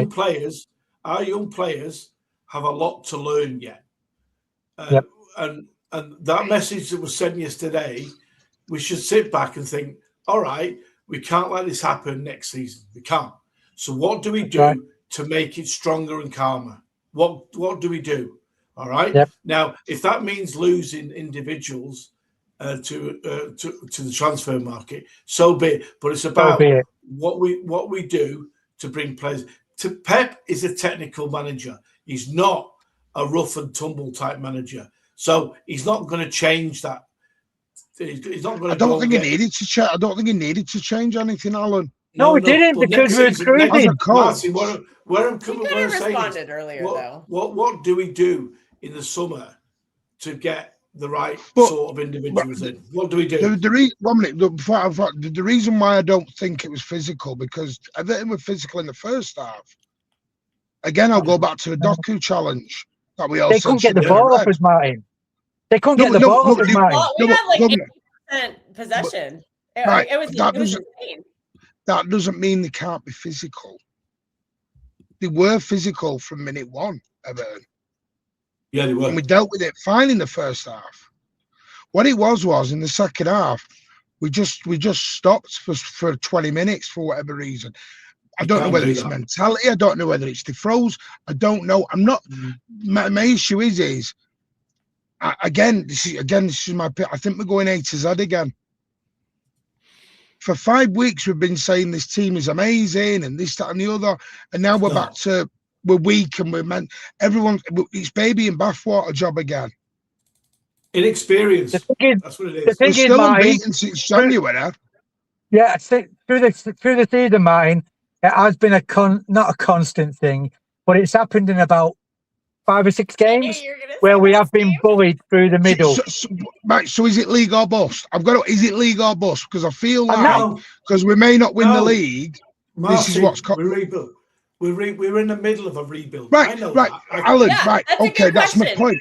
So why the meltdown? Or are we going for a title? So why the meltdown? I think maybe some of us realized how winnable this league was, and we weren't expecting us to be here. Like, we didn't expect Arsenal to be this bad, and we've everyone I spoke to, everybody has said, "I can't believe we're still in a fight to win the league," because in my opinion, we're miles off that. Yeah, maybe the thing is, it happened when listen, when we got bullied through the middle when Rodri came back, Rodri was left on his own, and they went through the middle on us and all. The 3-6-1. It was a system that he played on that day. That was the system he played, though. But you know, we do have to strengthen up. We know we have to strengthen in the middle. The back were all right. Up front, maybe we could have one more addition. We don't know what's happening with Marmoush, Reinders, Savio. We don't know. But at the back, I think we're okay. You can't buy anyone yet, Governor. We can't buy anyone until we sell players. Yeah, that's right. I think that's why players aren't coming, is because they don't want to sit on a bench. We've always said that. The problem is we've got to. I'm just trying to get my head round because the only reason is, and you know this, Governor, because I said this 2-3 weeks ago on a show. I said I think I even said it pre-kickoff. I said I know exactly what's going to happen if we don't win. I knew it. I called it. I said it's going to be a meltdown because it's not the title. Because everyone had got into title mode and win a treble and win this. When at Wembley a month ago, everyone was going the League Cup, brilliant, second in the League Cup. That's all. You know, we were expecting that, and now we're going crazy because the title could be gone. Martin, when they won the League Cup, when we won the League Cup, I thought with the side we've got, I'll take that this season and a rebuild season. I'll win the League Cup. I'm happy with now because we went 30 odd years. That's right. We went 30 odd years winning fuck all and not competing. So to win a League Cup, I thought that'll do this season. Rebuild in the summer and go for the title. Yeah, but now I agree. We need to improve, but to improve on this season is to win the league. Correct. So it is. That's what I'm saying. League or bust. People can't say it's not league or bust when you're finishing runners up. I think when the opportunity becomes available, and you're that close, I think people's Kelsey, expectations. We weren't ready. The opportunity came because it was right there. Well, it was right there. Listen, we got excited because Arsenal dropped the bollocks for 3 weeks. Yeah. No other reason. We were 10 points behind 3 weeks ago. The reason we got back in this title is because Arsenal dropped the ball. If Arsenal had kept winning, we're 10 behind, and we're not even now doing this right now. Would have been over. Yeah. I know, but that's what I'm saying. An opportunity became available, and that we weren't expecting, and so I think people. But does that make City better? But City were never ready. I know, but we still kind of scammed our way to a league title. We still could. I don't think it's over yet. To me, I'm sorry. It just in my head, I'm just hearing league. It's like league or nothing. Yeah. I'm going to come away from this with a lot of damn positives of we can win an FA Cup and a League Cup and finish second. That is a damn successful season. Of course it is. Of course it is. Marla said Damn that successful the season. reason people feel like there's a meltdown is simply because of Twitter. She says she doesn't see it that way. Now, again, she doesn't have Twitter, but she doesn't see it like there's a meltdown happening. Do you think that it's just social media? When I think you guys were I think it's stands, realization, mate. I think it's realization. We've been, for me, I'll take this season. Like Martin says, we're in the FA Cup final. Hopefully, we can win that. And we've won the League Cup with the side we've got right now that's been rebuilt and reshaped. I'll take that and second place all day. Right, but in the summer we have to get players in who've got experience, who are calm. Yes, they've got to be techie because that's the way Pep plays, but they've also got to be prepared to get stuck in when they need to. Which when you talked about KDB, when he needed to, he got stuck in. Right, when Fernandinho was past master of it. Right, he got stuck in when he needed to. David Silva was massively competitive. He's a techie baller. So, right? He's a technical player. Question. Those plays aren't AFC Boston posted and said that we bottled it. And why is he not celebrating? If Arsenal had dropped, if Arsenal dropped points, because again, it's not over. If Arsenal dropped points, we would say that they bottled it. We would absolutely say that, and we would say that because they've had the lead. Saying Spurs bottled it. Well, hold on, we would say Arsenal bottled it because they've had the lead, and they've been in the first position for so long. With us having our hands on the title or on the trophy, it was in our hands. Is it fair to say that we bottled it?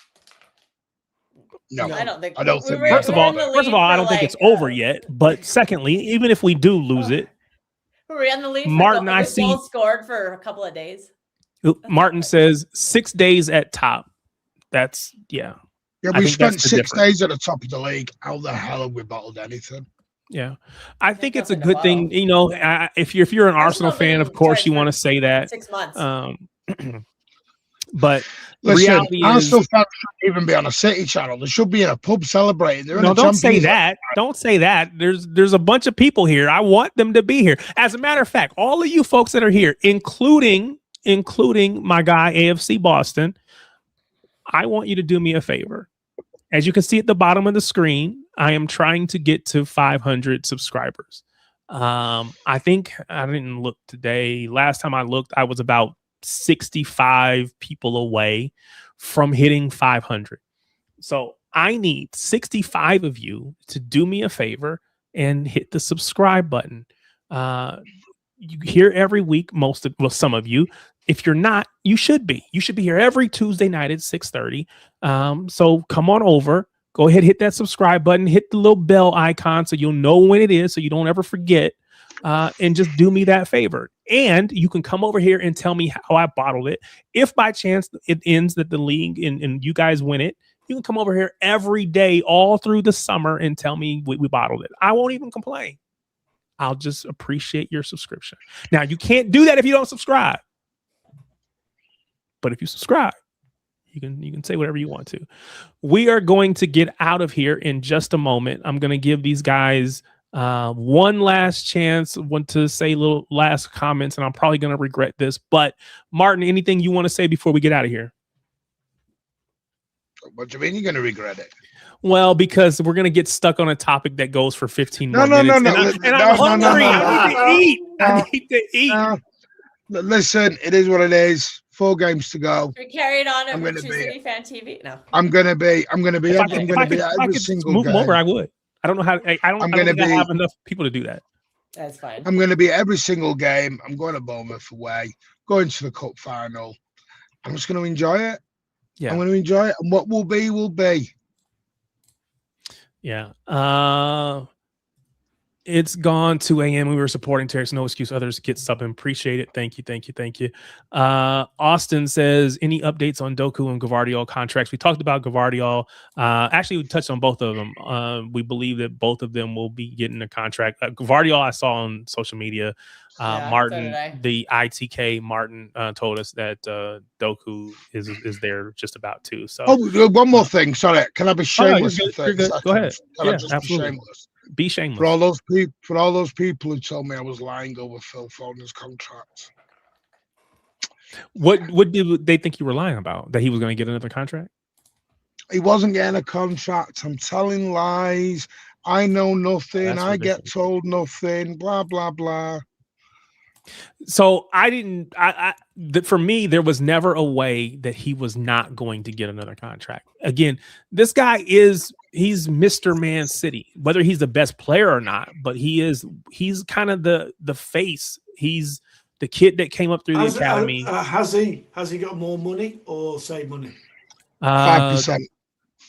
5% more. 5%. So he's going up to about 235, 240. Yeah. Which I think is cool.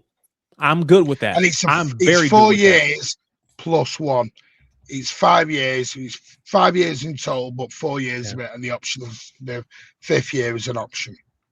How old is club he now? option or player option or both? How old is he now? 25. How old is Phil? He's 25. Phil is Phil is 25 years old. He's going to be a lifer. Yeah, and that's why I hope, I pray. I expected it, but I hope and pray that he is, because that he is, like I said, he is Man City, man. I don't want to see him go. Can I just ask one question? Also, we have quotas. No, I was going to come to you, Alan. Anything you want to say before we get out of here? Yeah, I just want everyone to watch, and I don't know if you have, LB and Nobbins' appraisal of the game the other day, and also discussion on Mr. Donnarumma and Trafford from the 29th minute onwards of his stream. Listen to what they have to say. It's a good conversation. I think a lot of people agree with you, Alan, about Trafford. A lot of people agree with you now. I'm not saying Donnarumma's not a bad keeper, because he's a very good keeper. And a lot of people are going to cry in the summer. Yeah, well, all I'll say is I think Trafford suits the way we want to play. Fair enough. Kels, anything that you want to say before we get out of here? No, just, I'm at peace with what happened yesterday. Yeah. It is what it is. Sorry, I can't believe that. I can't believe when you said you're at peace with it. No, you're not. I mean, it takes a while to get there, but I'm at peace. I'm with her. You're not. No, it hurts. She's walking around the house, kicking buckets around and swearing. No, I think, it is what it is. We're going to be better. She's been texting Tone all day. That's how I know she's not at peace with it. Why would you be privy to that? Why are you asking Tone about I don't know what he said. That? I don't know what he said. He just said, he said, I've been getting he's got 310 messages off everyone today. So it was quite funny. We've been talking about the rebuild, that's all. He said, no, not just you. He said, I've had 310. And he said, I've had so many. I don't know what anyone said. He just said, he's had one person sent him 62 messages.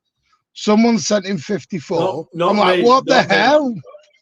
No, I'm like, one person sent 64 messages. That's ridiculous. Leave me alone. I don't got much to say. Yeah, that's I'm like, because I Tone texted me, went, everyone's calm, and I went, why? And he went, my phone's blown up.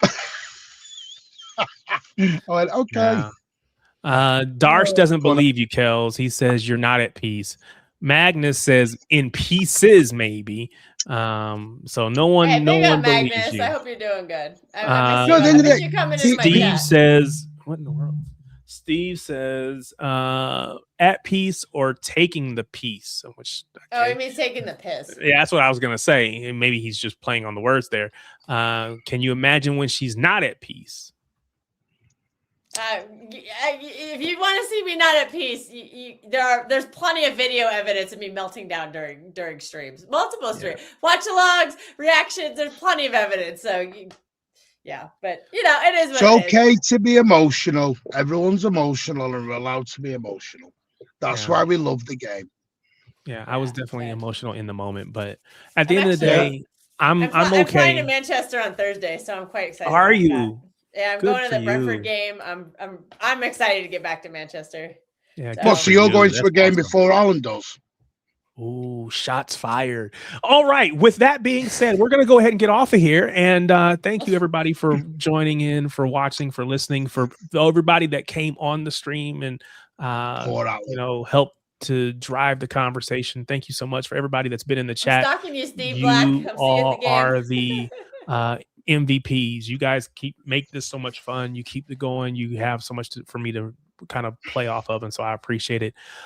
If you haven't already, I said this a few minutes ago, do me a favor, hit that like button, hit the subscribe button, leave a comment, do all the things that you know that your favorite content creators need, because it helps all of us as we try to build these channels and continue to have these kind of conversations and bring you this kind of content. So if you haven't already, go watch and follow Martin in the Mancunian Way. Kel's over at True City Fan TV. You can find Alan on the Mancunian Way as well. Sometimes he's over with you. He's kind of on a bunch of different streams. So appreciate everyone. Tomorrow, Oil Brothers, tomorrow at 8:15 p.m. UK time. Are we doing Stateside Blues tomorrow evening? No, because I'm at the hospital. Yeah, we'll be back with that towards the end of the season when I started it. I'm at the hospital late nights at the minute. My dad's still in. Gotcha. I see it. All right. That being said, again, appreciate everyone. Thank you for all of your support. And sorry. I may not be around on Thursday. I may not be around Thursday. Okay. Thank you for all the lovely messages, by the way. I've been on with messages myself, actually, on my dad. So thank you for that. Definitely I'll get an update at some point, but there's no update at the moment. I hope it's all right, mate. Yeah, definitely prayers for you and your family. Thank you. Appreciate it. Thanks again, everybody. Have a great rest.